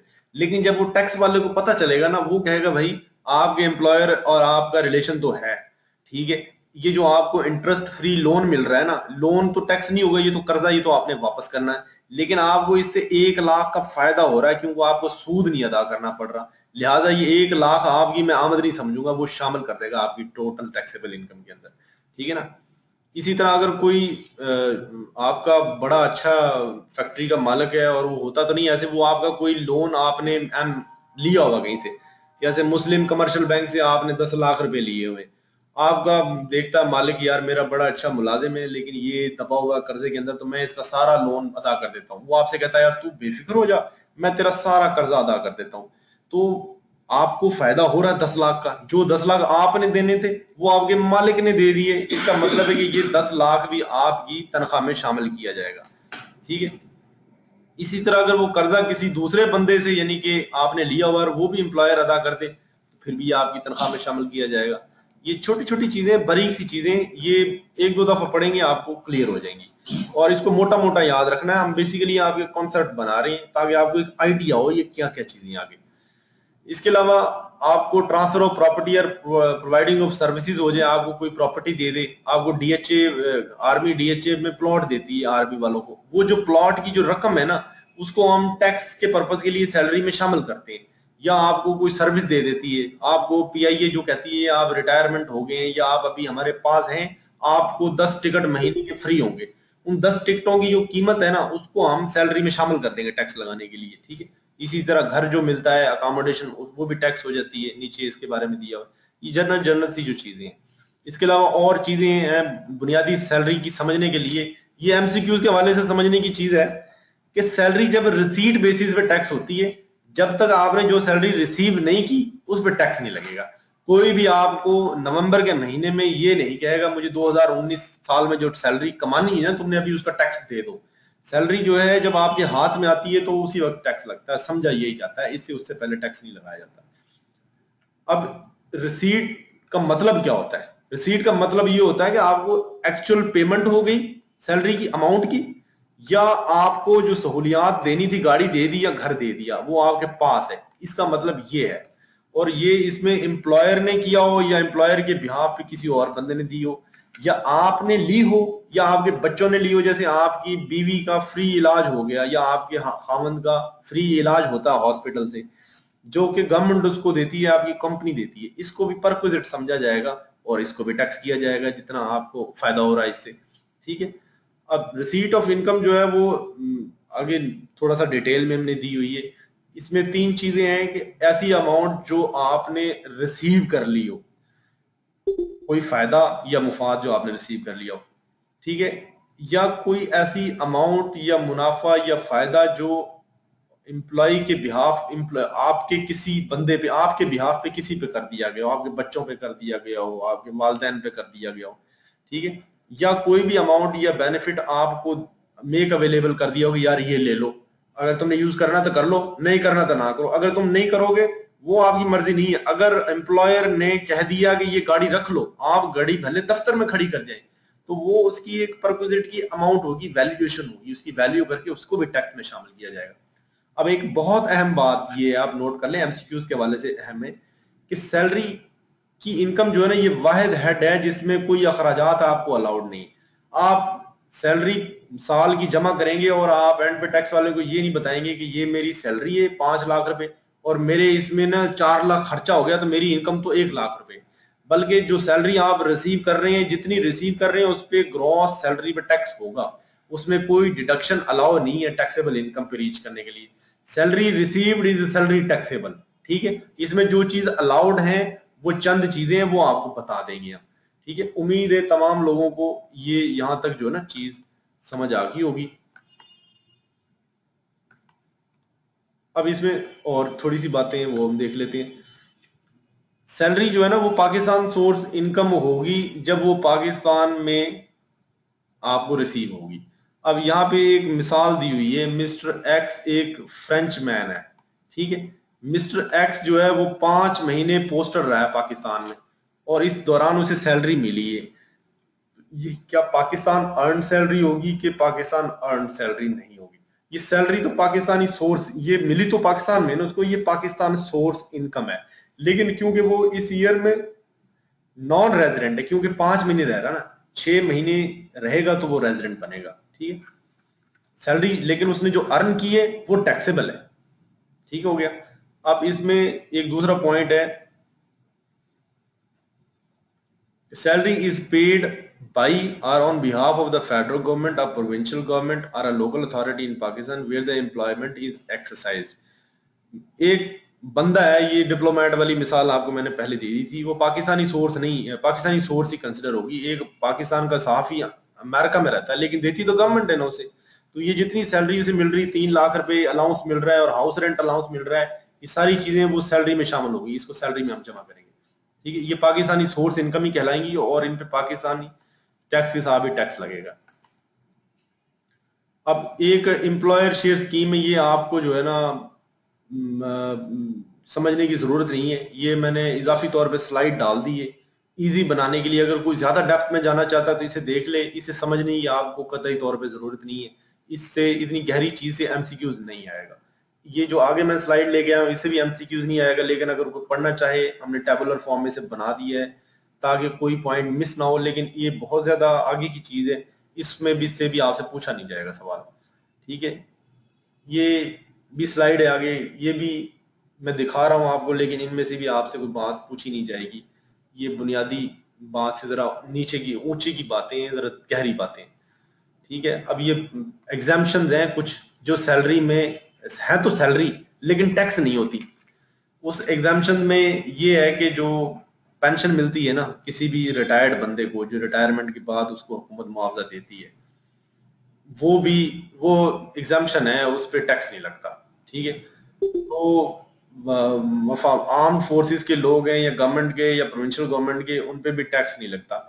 लेकिन अगर आप 2 जगह से पेंशन ले रहे हैं ना, आप रिटायर हो गए हुकूमत पाकिस्तान से, बाद में आपने एक और मुलाजमत कर ली, वो भी छोड़ दी, अब आपको 2 पेंशनें मिल रही हैं, अब उनमें से एक पेंशन टैक्स होगी, एक माफ हो जाएगी, ठीक है। अब ये इसमें भी बस इसको इतना याद रखना है कि पेंशन जो है ना वो उस पे एग्जाम्पशन है, ग्रेचुइटी, कम्यूटेशन और पेंशन ये एग्जाम्प्ट है सैलरी का पार्ट, लेकिन इनको एग्जाम्पशन हासिल है, ठीक है। पेमेंट फ्रॉम प्रोविडेंट फंड जो है ना, ये मैंने आपको पहले बता दिया है कि आपको प्रोविडेंट फंड से जो पेमेंट होती है ना, ये एग्जाम्प्ट है। प्रोविडेंट फंड एक फंड होता है जो हुकूमती महकमों में ज्यादा होता है, प्राइवेट में होता है लेकिन कम में। इस फंड में बेसिकली हुकूमत अपनी तरफ से, जैसे आपकी तनख्वाह है 50,000 रुपए, हुकूमत हर महीने आपकी तनख्वाह से 1,000 रुपए काटेगी और एक फंड में आपके नाम से जमा करा देगी, प्रोविडेंट फंड। उसमें 1,000 रुपए हुकूमत अपनी तरफ से भी डालेगी, 2,000 हो गए। अब आपके प्रोविडेंट फंड अकाउंट में 2,000 रुपए हो गए। अब ये साल भर की अमाउंट जमा करेंगे तो 24,000 हो जाएंगे, ये प्रोविडेंट फंड है। इस 24,000 में 12,000 तो आपके, 12,000 एम्प्लॉयर के। लेकिन इसमें से जो अगर आप ये लेना चाहें ना 1 साल बाद, इसमें से जो 12,000 आपके है ना वो टैक्स नहीं होंगे, लेकिन 12,000 जो एम्प्लॉय को एम्प्लॉयर ने दिए हैं, कंट्रीब्यूट किए हैं उसके अकाउंट में, वो 12,000 जरूर टैक्स होंगे। ये आपको थोड़ा सा समझना चाहिए। ये अब हमारा जो ना आज की स्लाइड जो है ना एंड हो गई है, और हमने 1 घंटा और 10 मिनट में ये चीज लेक्चर जो है ना खत्म किया है। लंबा लेक्चर था, बहुत सारी चीजें आपको समझ नहीं आई होंगी। अब आप जो है ना अपना सवाल पूछ सकते हैं। ये there is no limit for pension पूछ रहे हैं। पेंशन की लिमिट, पेंशन तो लिमिटेड होती है ना, पेंशन की कोई लिमिट नहीं है, लेकिन अगर आप 2 ले रहे हैं तो उनमें से एक टैक्स होगी। अगर आप लोग तो 1.5 लाख रुपए पेंशन लेते हैं, पेंशन पे टैक्स नहीं लगता। नुमान खान साहब ने पूछा है। मैं स्पीकर ऑन कर रहा हूं वैसे आपका। प्रोविडेंट फंड समझा दिया मैंने साजिदा नाज को, मैं दोबारा समझा रहा हूँ। प्रोविडेंट फंड जो है बेसिकली एक फंड है, एक आपके बिहाफ पे जो भी मुलाजिम होता है उसके बिहाफ पे ये एस्टेब्लिश किया जाता है। आप हर महीने आपकी तनख्वाह जब हुकूमत आपको देती है तो आपको उसमें से थोड़ी अमाउंट निकाल लेती है, निकाल के उस अमाउंट को एक अकाउंट में जमा करा देती है आपके नाम पे। और आप 30 साल नौकरी करते हैं, 30 साल वो अमाउंट जमा होती रहती है एक अकाउंट, उसको कहते हैं प्रोविडेंट फंड अकाउंट। जब आप रिटायर होती हैं तो उस वक्त तो आप ले लेते हैं प्रोविडेंट फंड, उससे पहले भी ले सकते हैं। ये प्रोविडेंट फंड में हुकूमत आपसे, जैसे आपकी 50,000 रुपए सैलरी है, 1,000 रुपए आपसे ले लिए हुकूमत ने, इतना ही कंट्रीब्यूशन 1,000 डालेगी, इसे 2,000 रुपए को आपके अकाउंट में जमा करा देगी, उस पर इंटरेस्ट भी आता रहेगा। ठीक है, साल के एंड पे 5 साल बाद अगर आप उसको लेना चाहें प्रोविडेंट फंड को अपनी कैश करा सकते हैं। ये अकाउंटिंग की टर्म है प्रोविडेंट फंड, और ये टैक्स उतना होता है जितना आपका इसमें एम्प्लॉयर का शेयर है। आप, मैंने बताया ना 1,000 रुपए आप जी जी पेंशन बोलते हैं इसको, ये पेंशन जिसको कहते हैं। नहीं, पेंशन मिलती है रिटायरमेंट के बाद। प्रोविडेंट फंड जॉब के दौरान मिल सकता है, मैं ले सकता हूँ, मेरे 5-10 लाख रुपए इकट्ठे होंगे वो मैं ले सकता हूँ। पेंशन जो होती है जब आप रिटायर हो जाती हैं तो फिर ये मिलती है आपको। और इलियास साहब, मेरे 2 क्वेश्चन जी जी ये जो प्रोविडेंट फंड है, असेसमेंट के बारे में। जी जी सर ये असेसमेंट जैसे ऑडिट ईयर के बीच में जिस टाइम भी आपको नोटिस आ जाते हैं, ऑडिट स्टार्ट हो जाती है एफबीआर, इस तरह असेसमेंट भी एफबीआर एंड के किसी भी टाइम असेसमेंट कर सकता है। असेसमेंट जो है ना वो, ऑडिट का मकसद असेसमेंट करना ही होता है। ऑडिट एक टर्म है, जब आप ऑडिट में किसी को सेलेक्ट करते हैं तो एंड पे क्या करना, आपने असेसमेंट ही करनी, आपने असेसमेंट ही करनी है।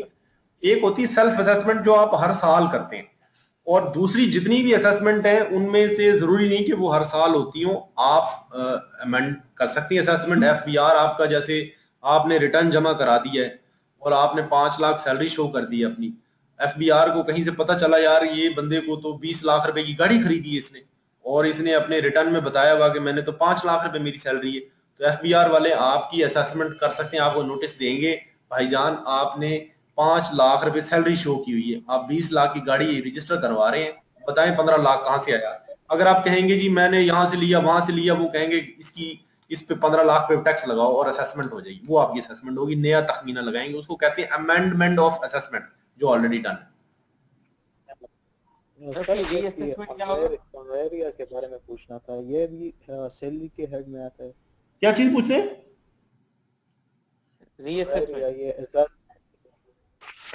नहीं, आप सवाल थोड़ा सा ऊंचा करें, किसको पूछ रहे हैं? ये जो एजाज होता है ऑनरेरिया, ऑनरेरियम, ये बिल्कुल जो आपको ऑनरेरियम मिलता है ये भी आपकी सैलरी में शामिल होगा।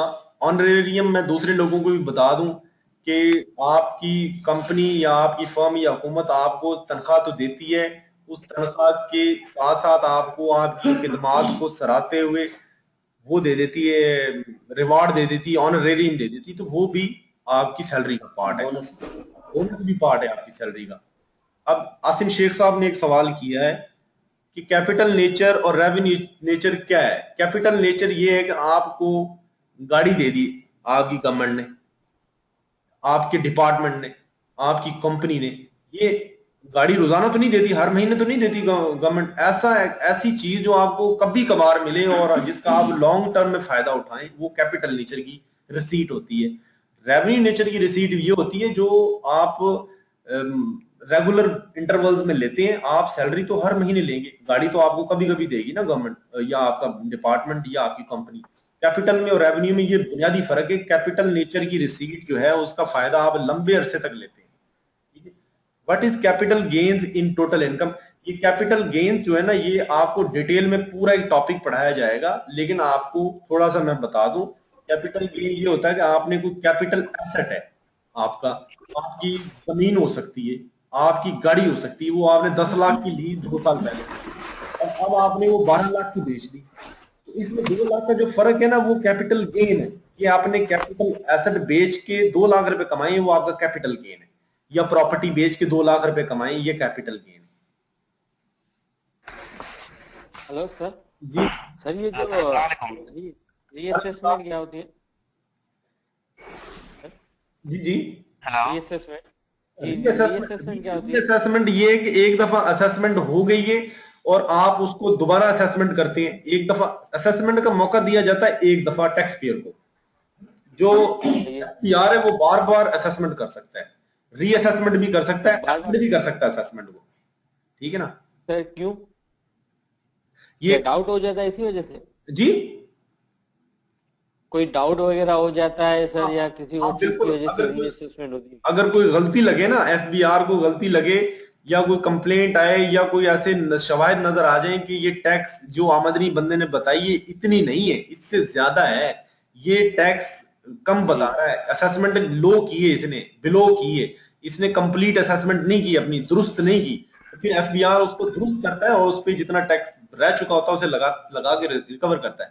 कामरान अब्बासी साहब ने टैक्स पूछा है, अगर एक बंदा 2 पेंशन ले रहा है और वो 2 ही पेंशन पे टैक्स पे करेगा या एक पे, तो वो एक पे टैक्स पे करेगा, एक उसकी एग्जाम्प्ट है। सर अस्सलाम वालेकुम। सर एक सवाल पूछना था।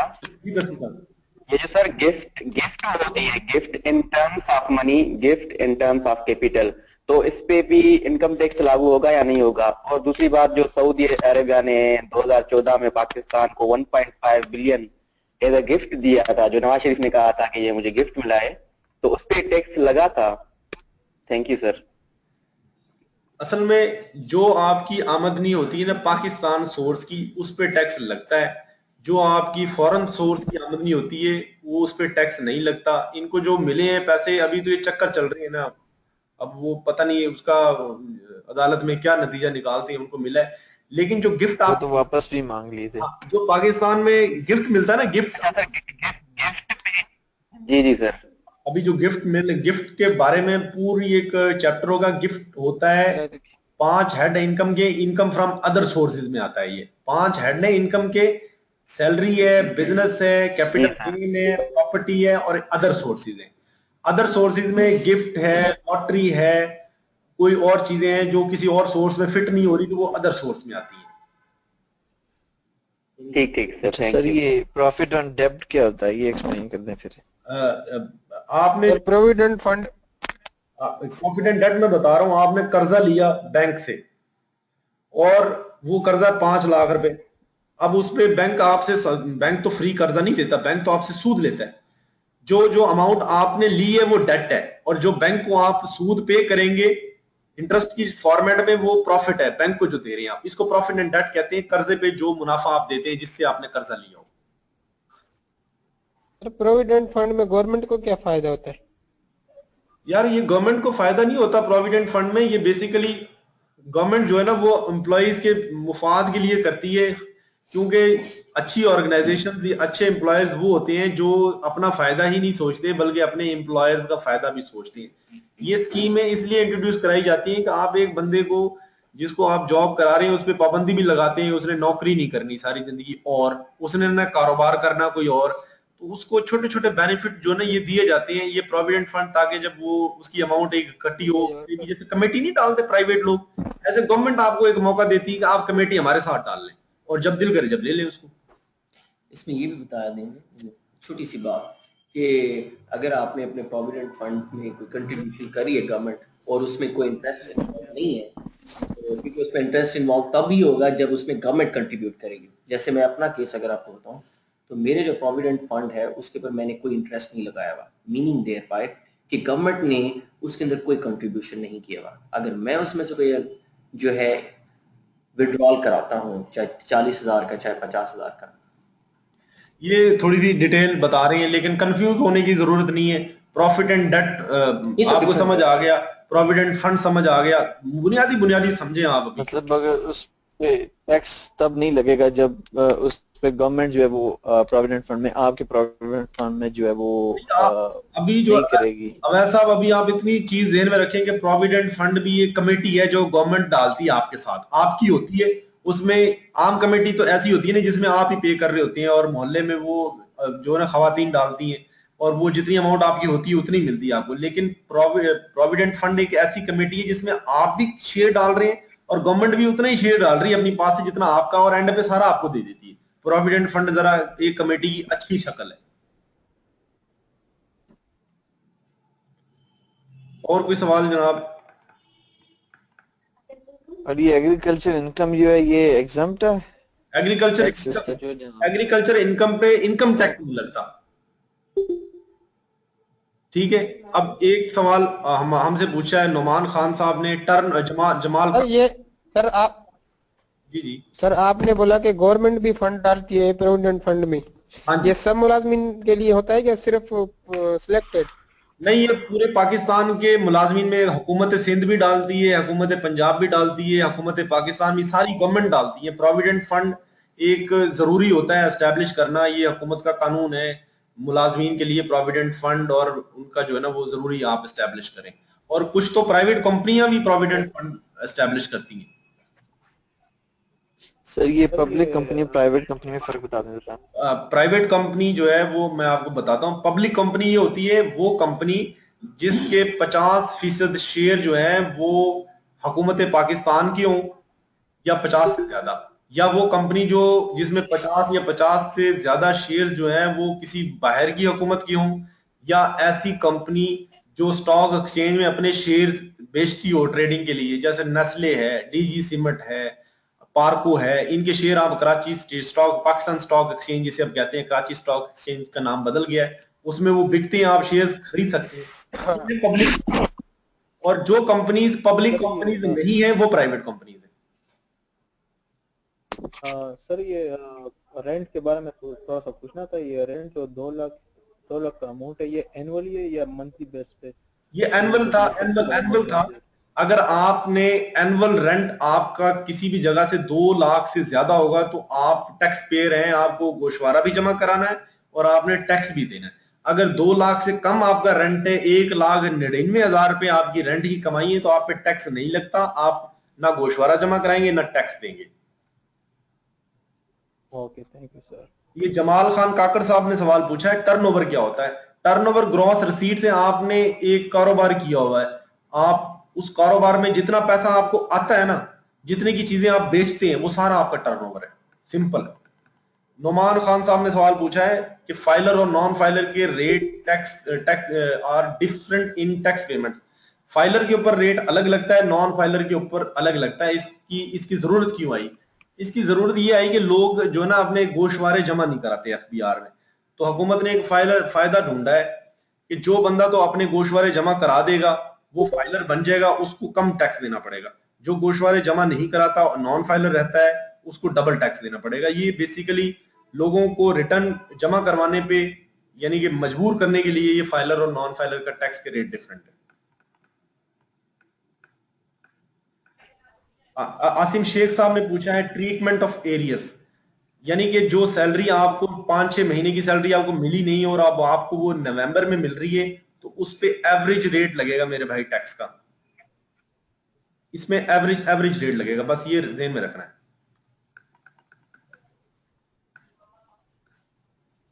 ये फाइल और टैक्स में थोड़ा डिफरेंस बताना। जी, ये सैयदा सहर ने सवाल पूछा है, allowances in addition to salary. आपको एक होती बेसिक पे मिलती है, इसके साथ आपको मिलता है व्हीकल अलाउंस मिलता है, हाउस अलाउंस मिलता है, मेडिकल अलाउंस मिलता है, ये बहुत सारी चीजें, ये भी सैलरी का पार्ट है, ये भी आपकी सैलरी है। ये चंदर कुमार साहब ने, ये शंकर लाल ने सवाल पूछा है किबोर क्या है? ये Karachi inter bank offered rate है, ये इंटरेस्ट का नाम है जो स्टेट बैंक शाया करता है, और ये इसका खास एक रेशो होती है, बस इसका नाम याद रखें। और सर आपने जो शुरू में अमेंडमेंट बताई थी वो क्या बताई थी सर, वो रिपीट करना। अमेंडमेंट मैंने ये बताई थी कि अब एक नंबर का न्यूमेरिकल जो है ना, ये एक नंबर का एमसीक्यूज आना है कि इंस्पेक्टर इनलैंड रेवेन्यू की कितना इख्तियार है टैक्स वसूल करने का। वो ये है कि आप 5 लाख रुपए का रिकवरी करनी है ना टैक्स की, वो इंस्पेक्टर इनलैंड रेवेन्यू अपने साइन से नोटिस भेज के कर सकता है। इससे ऊपर की रिकवरी असिस्टेंट कमिश्नर करता है। 5 लाख या इससे कम का जितना पैसा इंस्पेक्टर इनलैंड रेवेन्यू रिकवर कर सकता है उसका इख्तियार है। 500,000 तक लिमिट सेट की हुई। जी जी जी, 5 lakh 500,000 rupees. Thank you. Filer और टैक्स पेयर का डिफरेंस पूछ रहे हैं अली रजा साहब। टैक्स पेयर जो है ना वो फाइलर भी होता है, नॉन फाइलर भी होता है, लेकिन वो टैक्स पेयर जो अपने गोशवारे जमा कराता है वो फाइलर होता है। जो टैक्स पेयर अपने गोशवारे जमा ना कराए उसको नॉन फाइलर कहते हैं। होते दोनों टैक्स पेयर ही हैं। ये एफबीआर ने एक लिस्ट बनाई हुई है जिसको कहते हैं active tax payer list, ATL. ATL में जो गोशवारे जमा करा देगा उसका नाम एटीएल में आ जाएगा और वो टैक्स पेयर फाइलर होगा। वो टैक्स पेयर जो अपने गोशवारे जमा नहीं कराएगा उसका नाम एटीएल में नहीं आएगा, वो नॉन फाइलर होगा।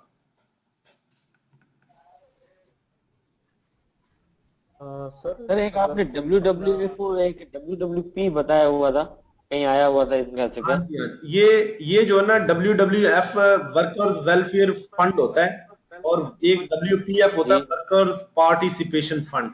ये कंपनीज जो है ना वो उन पे लागू होता है, सिर्फ आम बंदों पे लागू नहीं होता। ये कंपनीज जब अपने गोशवारे जमा कराती हैं तो वो जो वर्कर्स वेलफेयर फंड है वो भी जमा कराती हैं, वो एफबीआर को देती हैं। इनकम टैक्स अलग होता है और WWF अलग होता है।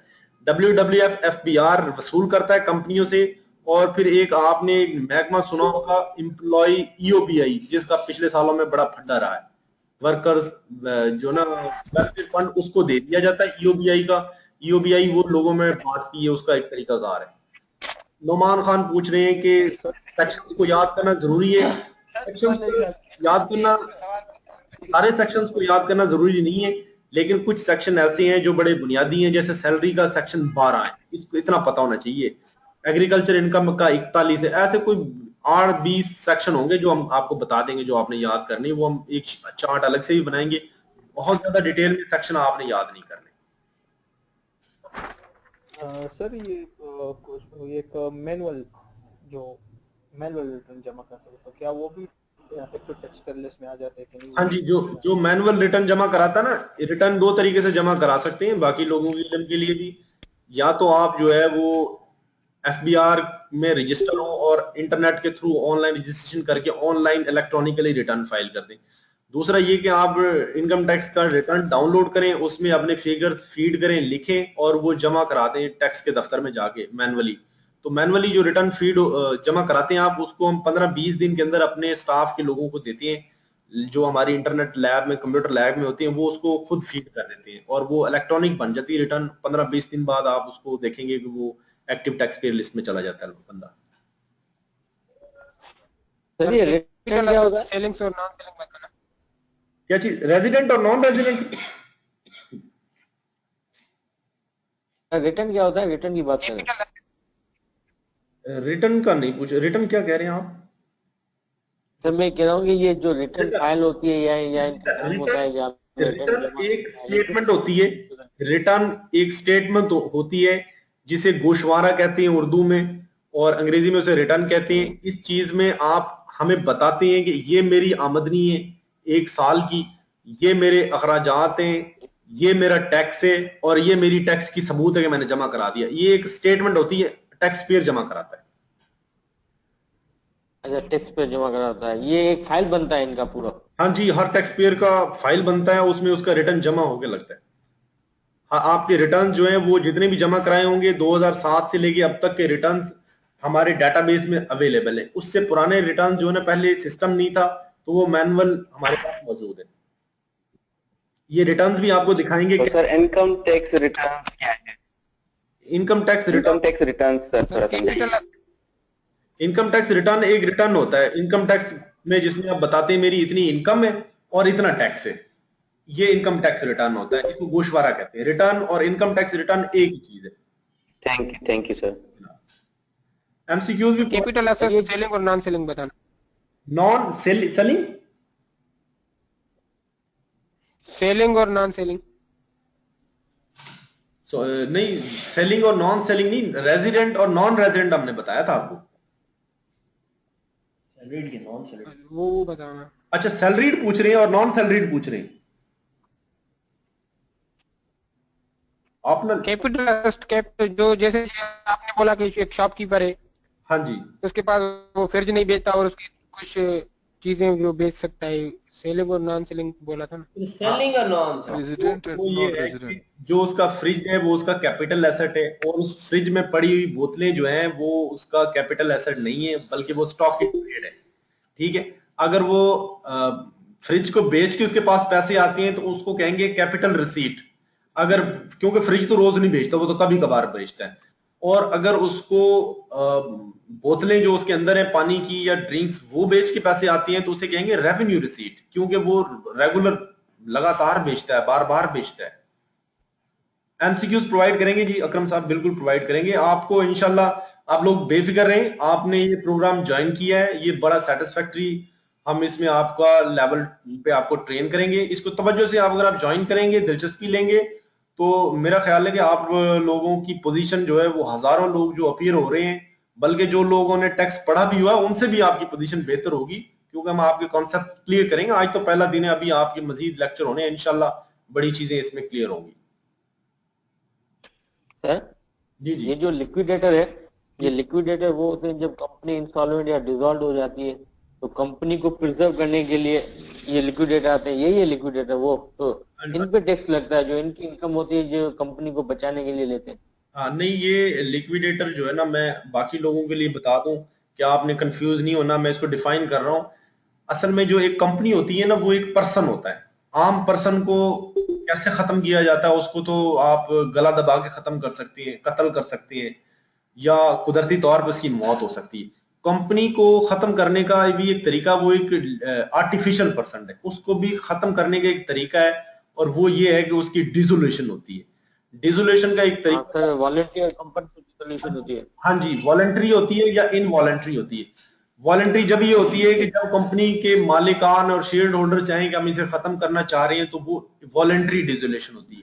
लेकिन अगर कंपनी लॉस में चली जाए, उसकी लायबिलिटीज जो है वो ज्यादा हो जाए और वो उनको मीट अप कर ना पाए, फिर उसकी इनवॉलंटरी डिसोल्यूशन होती है, और उसको लिक्विडेट करने के लिए, डिसॉल्व करने के लिए कुछ लोग अपॉइंट किए जाते हैं। वो अपॉइंट जो लोग हैं उनको लिक्विडेटर्स कहते हैं। वो वकला भी हो सकते हैं या वो एक्सपर्ट्स भी हो सकते हैं, वो कोर्ट की तरफ से या इदारों की तरफ से अपॉइंट होते हैं, उनको एक मुआवजा मिलता है। वो लिक्विडेटर जो मुआवजा लेता है वो सैलरी नहीं होता, क्योंकि वो एम्प्लॉयर एम्प्लॉय का रिलेशन नहीं होता। मसलन हाई कोर्ट अगर किसी को लिक्विडेटर अपॉइंट कर देती है कि ये कंपनी, इसको लिक्विडेट करो, इसको खत्म करो, इसके एसेट्स को बेचो और इसकी जिम्मेदारियों को पूरा करो, फिर बाकी जो पैसे बचे हमें बताओ ताकि इसके असल मालकान को दे सके। इसके एवज जो लिक्विडेटर है उसको हाई कोर्ट कहती है कि आपको इतना परसेंट, 2% मिलेगा इसमें से। तो वो 2% जो है वो सैलरी नहीं है उसकी, क्योंकि एम्प्लॉयर एम्प्लॉय का रिलेशन नहीं होता है लिक्विडेटर में। लिक्विडेटर तो ऐसे ही होते हैं ना, कभी कभी कोई अपॉइंट हो गया, कभी कोई अपॉइंट हो गया, और कंपनी भी खत्म हो जाती है, वो कौन सी बार बार रहती है। ठीक है ना। ये लिक्विडेटर अपॉइंट होने के बाद ये जो मतलब अब ये डिस्ट्रीब्यूशन करते हैं, जो फर्स्ट प्रायोरिटी होती है, सेकंड, उसके बाद कंपनी भी खत्म हो जाती है। जी जी शंकर साहब, आप बिल्कुल सही कह रहे हैं। इलियास साहब पूछ रहे हैं कि स्लाइड्स मेल होंगी। जी बिल्कुल, हम स्लाइड्स मेल करेंगे आपको, रीडिंग्स मेल करेंगे, एमसीक्यूज यानी कि आपको मेल करेंगे। आपने जो तवज्जो आप ले रहे हैं यहाँ पे, आप सब लोग कमिटेड हैं, आपने एक ये प्रोग्राम में पैसे जमा कराए हैं, इसको ज्वाइन किया है। इंशाल्लाह ये सारी चीजें जो आपसे एडमिन शेयर करते रहे हैं, ये सारी इसका पार्ट है। रिकॉर्डेड पार्ट जो है ना, ये इसका जो सेक्शन अभी ले रहे हैं, हम सेशन लिया है, इसका हम लिंक जो है वो जनरेट होगा थोड़ी देर में, ये MP4 में कन्वर्ट होगा। उसके बाद ये एडमिन जो है ना आपको ईमेल कर देंगे इसका लिंक आपके ईमेल पे। और वहां से या व्हाट्सएप ग्रुप में ईमेल कर देंगे, वहां से आप ये लेक्चर जो है ना, ये इसकी रिकॉर्डेड कॉपी सुन सकेंगे आराम से, जब मर्जी चाहे आप। 2 महीने ये पड़ा रहेगा इसमें। सर हमने जो अप्लाई किया है बेसिस ऑफ बीकॉम किया हुआ है, ठीक है, तो सर क्या मतलब बीकॉम में हमने टैक्स का पेपर दिया हुआ है, तो वो हमें पढ़ने की नीड तो नहीं है, क्योंकि ये अगर sufficient MCQs point of view से, वो तो हमने डिस्क्रिप्टिव पेपर दिया था, या तो कहें तो हम रिमाइंड कर लें उन चीजों को। अच्छा, ये आप पढ़ रहे हैं, ये वही चीजें हैं टैक्स की जो हम आपको रिपीट करा रहे हैं। आपकी मर्जी, अगर आप एक्स्ट्रा पढ़ना चाहते हैं आप चीजें पढ़ें, जितनी चीजें आप पढ़ेंगे और आप उतना अच्छा है, लेकिन आप ये कि बहुत ज्यादा चीजें पढ़ के कंफ्यूज नहीं होना, ठीक है, उतनी पढ़ें जितनी आप वही कह रहे हैं, आप अगर पढ़े ना पढ़े तो कोई मसला तो नहीं है, क्योंकि यहाँ आप आपसे ये चीजें कर रहे हैं। हम तो हर चीज कवर कराएंगे जो सिलेबस में। अच्छा, हाँ, तो इनकी स्लाइड भी ईमेल करेंगे? स्लाइड्स ईमेल करेंगे, ये जो लेक्चर रिकॉर्डेड होगा उसमें भी ये स्लाइड होंगी, और ऐसी फॉर्मेट में होंगी, आपकी आवाज भी होगी, रिकॉर्डेड सारी चीजें होंगी। मुझे खबर को नहीं। अभी फिनिश हो गया कि नहीं, बाकी अभी रहता है क्योंकि नमाज टाइम हो। आप लोगों ने सवाल पूछने हैं, लिख के पूछ सकते हैं आप। जिन लोगों का लेक्चर मिस हो गया है वो लोग इसकी रिकॉर्डेड कॉपी सुन सकेंगे। सर मैं कह रहा हूँ कि नमाज टाइम है क्या, बाकी लेक्चर है कि नहीं, बस यहाँ तक, यहाँ आज हमारा लेक्चर जो है ना वो 1 घंटा 10 मिनट, 1 घंटा 15 मिनट का होगा। बाकी तो हमने सेशन रखा हुआ है सवाल जवाब के लिए। अगर आप लोगों में से सवाल और जवाब नहीं है तो हम लेक्चर ऑफ कर सकते हैं, आप सब बता सकते हैं। Okay sir. और सर ये पूछना था कि कल क्लास होगी कि नहीं, ये तो 5 डेज इन वीक, ये 5 डेज अ वीक है। अब मंडे को हमारी क्लास होगी, मंडे को फिर हम इसी तरह लॉगिन होंगे, ज्वाइन करेंगे, ठीक है।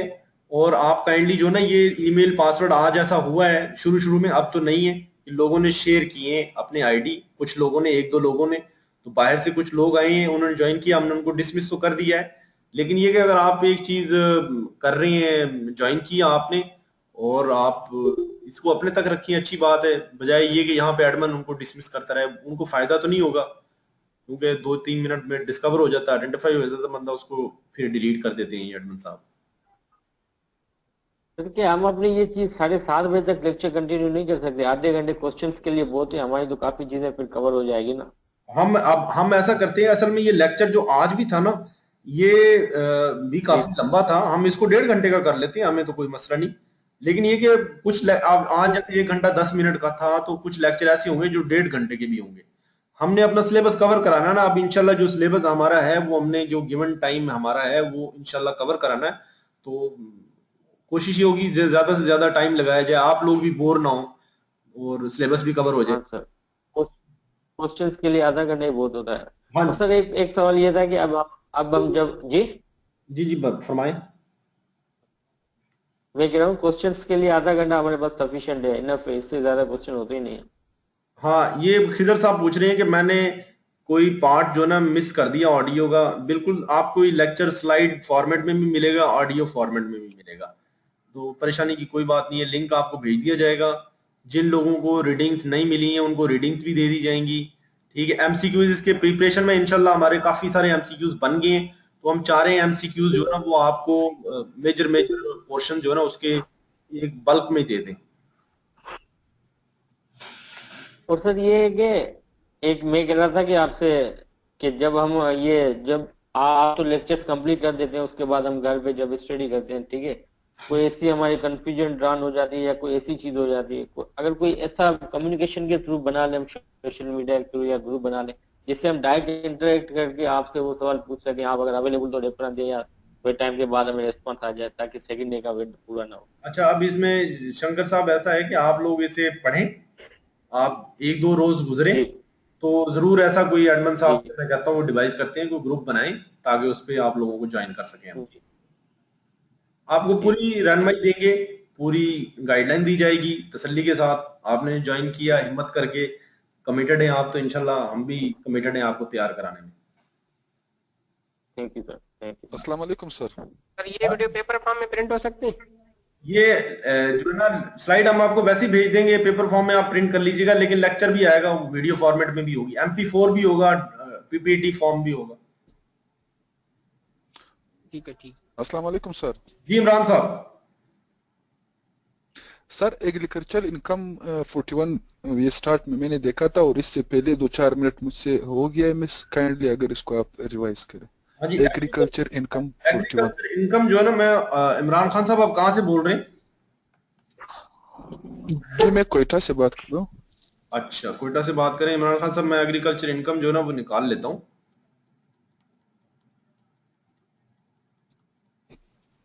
ये एग्रीकल्चर इनकम जो है ना, ये सर आप पढ़ पा रहे होंगे कि वो इनकम जो आप जमीन से लेते हो, जमीन से कमाते हो, और सर जमीन से कमाते हो जो पाकिस्तान के अंदर हो, और जमीन जो है एग्रीकल्चर मकसद के लिए इस्तेमाल होती है। 3 शर्तें हैं, एक जमीन का होना जरूरी है, दूसरा उस जमीन का पाकिस्तान में होना जरूरी है, तीसरा उस जमीन पे कोई एग्रीकल्चर पर्पस के लिए इस्तेमाल हो रहा हो, तो फिर वो एग्रीकल्चर इनकम बनेगी।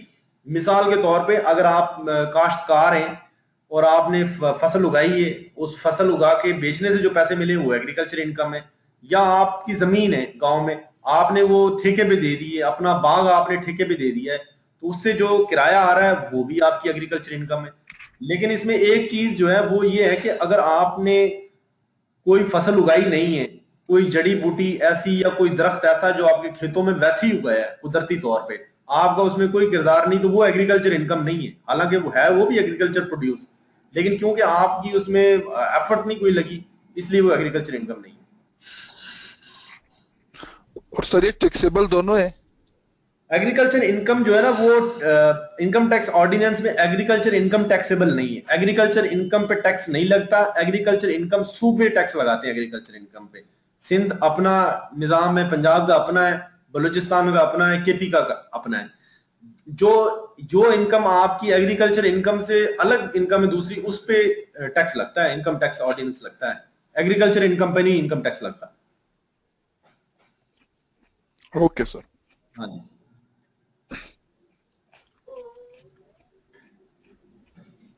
और ये एग्रीकल्चर पे हेलो जी जी सलाम अलैकुम। वालेकुम सलाम मलिक साहब। हेलो जी जी नासिर साहब। सर ये फर्स्ट स्लाइड की समझ नहीं आई, फर्स्ट स्लाइड मैंने पढ़ी नहीं थी, वो जरा समझा दें। ये वाली, हेलो इस वाली स्लाइड की बात कर रहे हैं आप? फर्स्ट फर्स्ट फर्स्ट स्लाइड है, ये पहली स्लाइड है सर।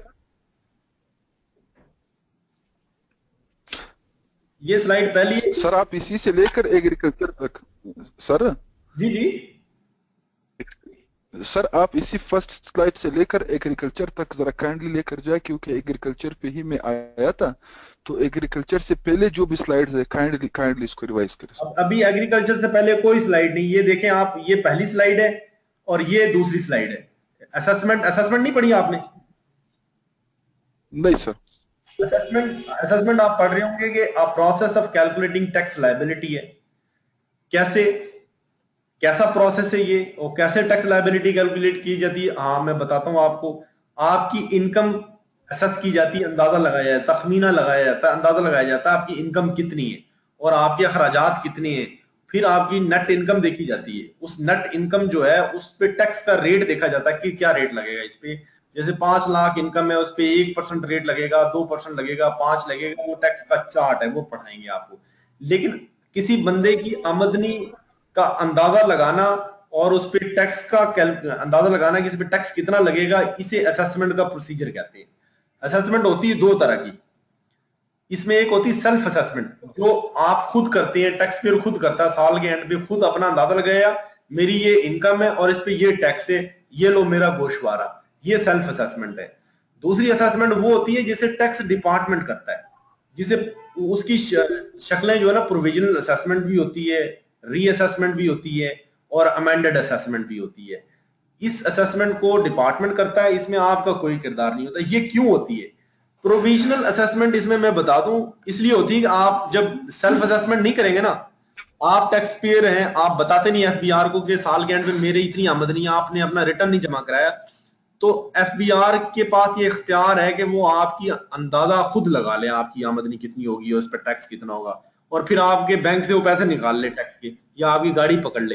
ठीक है ना, ये एफबीआर अंदाजा लगाता है। प्रोविजनल क्योंकि आपने सेल्फ असेसमेंट नहीं की। इसके अलावा रीअसेसमेंट है कि एक असेसमेंट तो हो गई है, रीअसेसमेंट और अमेंडेड असेसमेंट एक ही चीजें कि आपने असेसमेंट कर दी सेल्फ असेसमेंट, लेकिन आपने वो सही नहीं की। आपने चीजें, आपको आमदनी थी 5 लाख रुपए, लेकिन आपने बताई 3 लाख रुपए, 2 लाख आपने बचा लिए, या आपने 5 लाख आमदनी बचाई और जबकि एफबीआर के पास मालूमात आ गई भाई साहब ने 20 लाख की गाड़ी ली है, तो एफबीआर को ये होगा कि यार इसने तो बताया नहीं, तो 5 लाख आमदनी बता रहा है, गाड़ी ये 20 लाख की ले रहा है, तो वो 15 लाख रुपए पे उसमें शामिल करेगा आपकी इनकम में और उस पर टैक्स लगा देगा। इसको कहते हैं अमेंडेड असेसमेंट। जो आपने असेसमेंट की थी सेल्फ असेसमेंट, उसको एफबीआर ने चेंज कर दिया, रीअसेस कर दिया, अमेंड कर दिया असेसमेंट को। ये फर्क है इन दोनों में। इसके अलावा नीचे अब इसके है एग्रीकल्चर। जी जी सर एग्रीकल्चर रूल्स भी एफबीआर के पास हैं टैक्स के, तो सिंध का अलग है, पंजाब का अलग है, ऐसा क्यों? हाँ ये अलग है। एग्रीकल्चर इनकम जो है ना वो पंजाब का अलग है, सिंध का अलग है। इसमें पंजाब टैक्स नहीं लगा सकता। पाकिस्तान गवर्नमेंट जो है ना इस्लामाबाद की, जिसमें एफबीआर है, वो टैक्स नहीं लगा सकता एग्रीकल्चर इनकम पे। ठीक है, वो अगर एग्रीकल्चर इनकम है आपने सूबे को टैक्स देना है, और ये सूबे को इसलिए दिया गया है कि ताकि मुख्तलिफ सूबे में उस सूबे के मिजाज के मुताबिक लोग टैक्स लगा लें, क्योंकि पाकिस्तान के सारे सूबों में एग्रीकल्चर नहीं होता।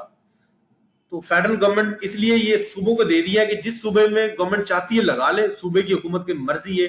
अगर पंजाब की और सिंध की हुकूमतें वडेरों को फायदा देना चाहती हैं तो वो मत लगाएं एग्रीकल्चर पे टैक्स। अगर वो चाहती हैं वडेरों से भी टैक्स ले तो वो असेसमेंट पे टैक्स, उन पे एग्रीकल्चर पे भी टैक्स ले ले। तो ये इसलिए जरा थोड़ी डिवीजन की गई है। अब ये पॉइंट है कि असेसमेंट का, असेसमेंट ईयर क्या होता है? 12 महीने का दौरानिया है जिसमें आपकी जो है ना असेसमेंट की जाती है। आपका जो तखमीना आप स्टेटमेंट जमा कराते हैं वो 1 साल का जमा कराते हैं, 12 महीने का। असेसमेंट ईयर भी 12 महीनों का होता है। आपकी असेसमेंट हर 12 महीने बाद आपने करनी होती है, इसलिए इसको असेसमेंट ईयर कहते हैं। 12 महीने बाद टैक्स ईयर भी ऐसा ही होता है, असेसमेंट ईयर भी तकरीबन मिलती जुलती चीजें। ये जमाल खान काकड़ ने पूछा है कि टैक्स की परसेंटेज क्या होगी आपके प्रॉफिट पे, तो ये हम आपको इंशाल्लाह चल के बताएंगे। इसके रेट हैं, अभी आप जो चीजें समझ जा रहे हैं वो समझते जाएं, आगे बड़ी चीजें आएंगी, अभी बहुत चीजें आएंगी, वो भी चीज समझ में आ जाएगी आपको।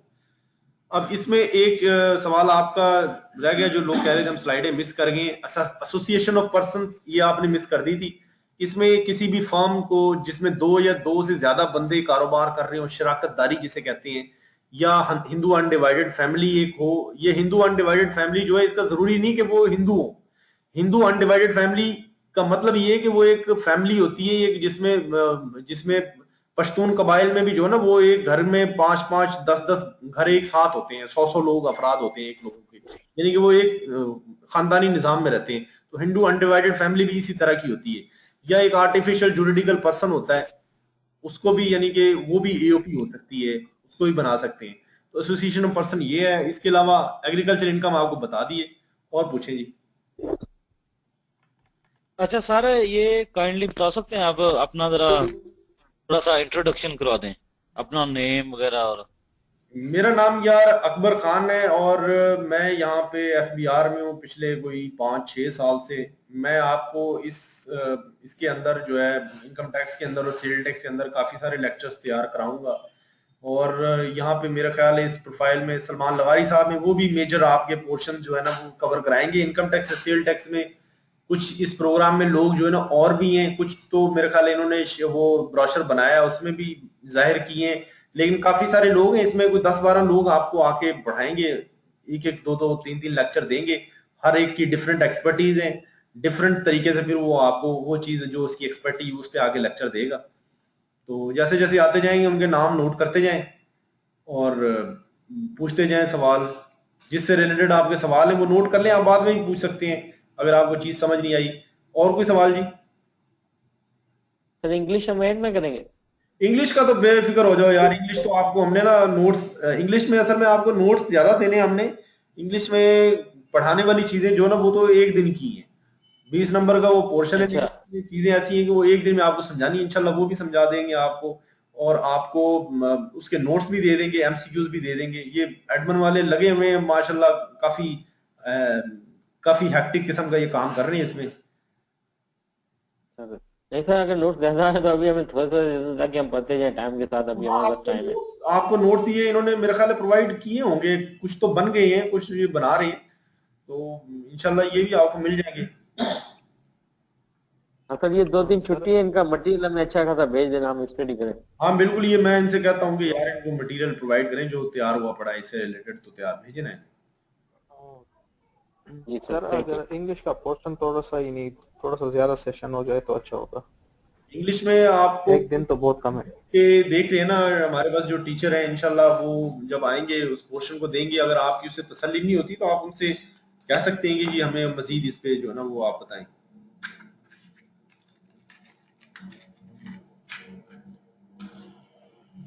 सर ये इंस्पेक्टर इनलैंड रेवेन्यू की सैलरी स्टार्टिंग कितनी होती है? यार ये 40 से ज्यादा ही होती है इसकी सैलरी, मेरा ख्याल तो 40 से ज्यादा होती है जब आप नए आते हैं, और जब आप पुराने हो जाते हैं तो पुरानों की तो लाख लाख रुपए भी है, लेकिन आप नए बंदे को 40 से ज्यादा मिलती है, मेरा शायद 45,000 तक हो। ये पंजाब गवर्नमेंट के 17 ग्रेड के बराबर इसकी सैलरी है, क्योंकि डबल तनख्वाह है ना इसकी। असिस्टेंट कमिश्नर की कितनी आती है? असिस्टेंट कमिश्नर की कोई होती है शायद 75,000 के करीब होती है। नहीं थोड़ी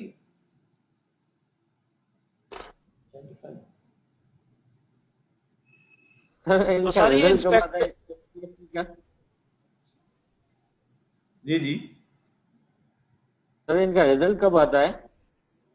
रिजल्ट कब आएगा? हाँ मतलब एग्जाम देते हैं जनवरी में, 2-3 महीने लगते हैं, या लोग स्टूडेंट्स कहते हैं कि 1 साल लग जाते हैं, 2 साल लग जाते हैं? नहीं, इसका रिजल्ट तो जरूर जल्दी आता है। ये एडमिन को मैं बताता हूँ कि वो इसको इसका जो ना पता कराएं कि क्या इसके एग्जाम का शेड्यूल होगा और रिजल्ट कब तक आएगा। मतलब आता जल्दी है ना? एफबीआर वाले भी इनकम टैक्स देते हैं? क्या चीज कह रहे हैं? एफबीआर वाले जो ऑफिसर्स होते हैं इनलैंड रेवेन्यू के, वो भी इनकम टैक्स देते हैं? हाँ जी, वो भी इनकम टैक्स देते हैं, उनको माफ नहीं है, वो भी गोशवारे जमा कराते हैं, क्योंकि वो जमा नहीं कराएंगे तो लोगों से कैसे मांगेंगे। सर ये उसके बारे में ये अली रजा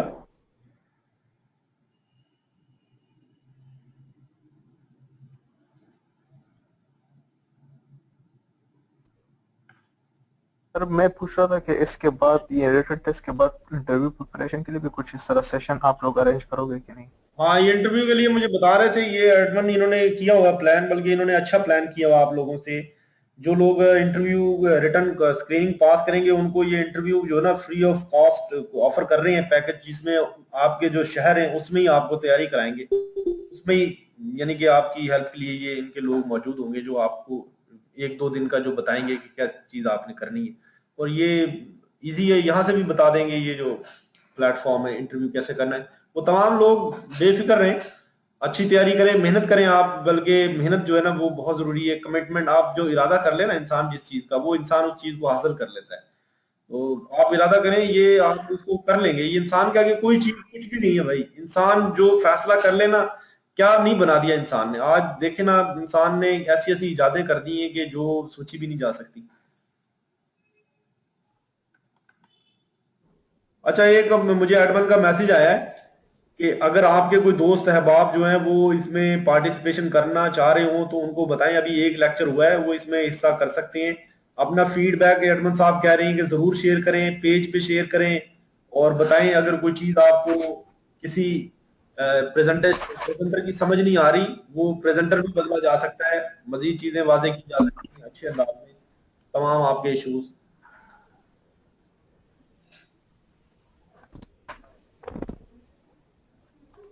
सर वो मैंने कहा था ग्रुप का, उस पे सर थोड़ा कंसिडरेशन करना, मतलब हम आपसे ऑनलाइन कोई चीज पूछ सके सर उसी टाइम। वो आपको जो ना हम लगाते हैं, कोई आपको इंशाल्लाह नंबर आपको दे देंगे तमाम लोगों को ना, उसमें आप पूछ सकेंगे। कोई बात, आप लोगों की मदद करनी है हमने इंशाल्लाह, हर अच्छे तरीके में करनी है और बेहतरीन तरीके से आप कर रहे हैं। आप लोगों ने, कुछ लोगों ने तो हिचकिचाते ही ये प्रोग्राम ज्वाइन किया होगा, लेकिन आपने कर लिया, जैसे भी कर लिया, आपकी नीयत थी, आपका इरादा था, इंशाल्लाह हम आपका साथ देंगे इसमें, आप इस टेस्ट को पास करें। सर हम आपके साथ पूरा उतरेंगे, तावन करेंगे बिल्कुल। बिल्कुल हम यही एक्सपेक्ट करते हैं हमारे तमाम जो स्टूडेंट्स हैं वो ना सिर्फ पास हों बल्कि डिस्टिंक्शन के साथ पास हों। बिल्कुल सर, यही कोशिश है हमारी। हाँ जी।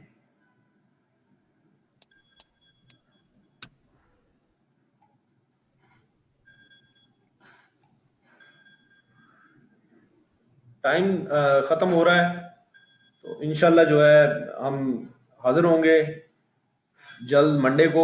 मटेरियल वगैरह एडमिन साहब कह रहे हैं कि वो आपको इन 2 दिनों में भी भेजेंगे, एमसीक्यूज भी कह रहे हैं भेजेंगे, और बाकी कांटेक्ट में वो हैं आपके साथ। फीडबैक अपना जरूर शेयर करें। अगर हाँ, एक और मुझे मैसेज बताया जी एडमिन साहब ने, वो ये कह रहे हैं कि अगर किसी को ये लेक्चर पसंद नहीं आया, समझ नहीं आया, तो फुल रिफंड है आज के लेक्चर में। आज के लेक्चर के बाद आपको फुल रिफंड कर सकते हैं, फीस फुल रिफंड। इसके बाद वो कह रहे हैं जी कोई रिफंड नहीं होगा आगे फर्दर। हम जो है ना, ये भी एक गुड जेस्चर के तौर पे।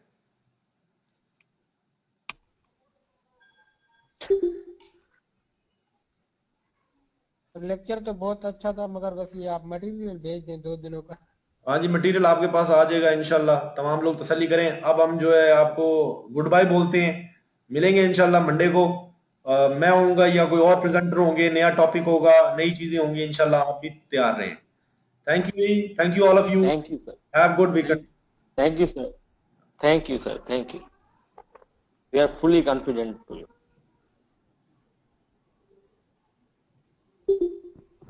Thank you sir. 2 दिनों का मटेरियल मैंने जब ये बजी न पड़ेगी उन्हें जो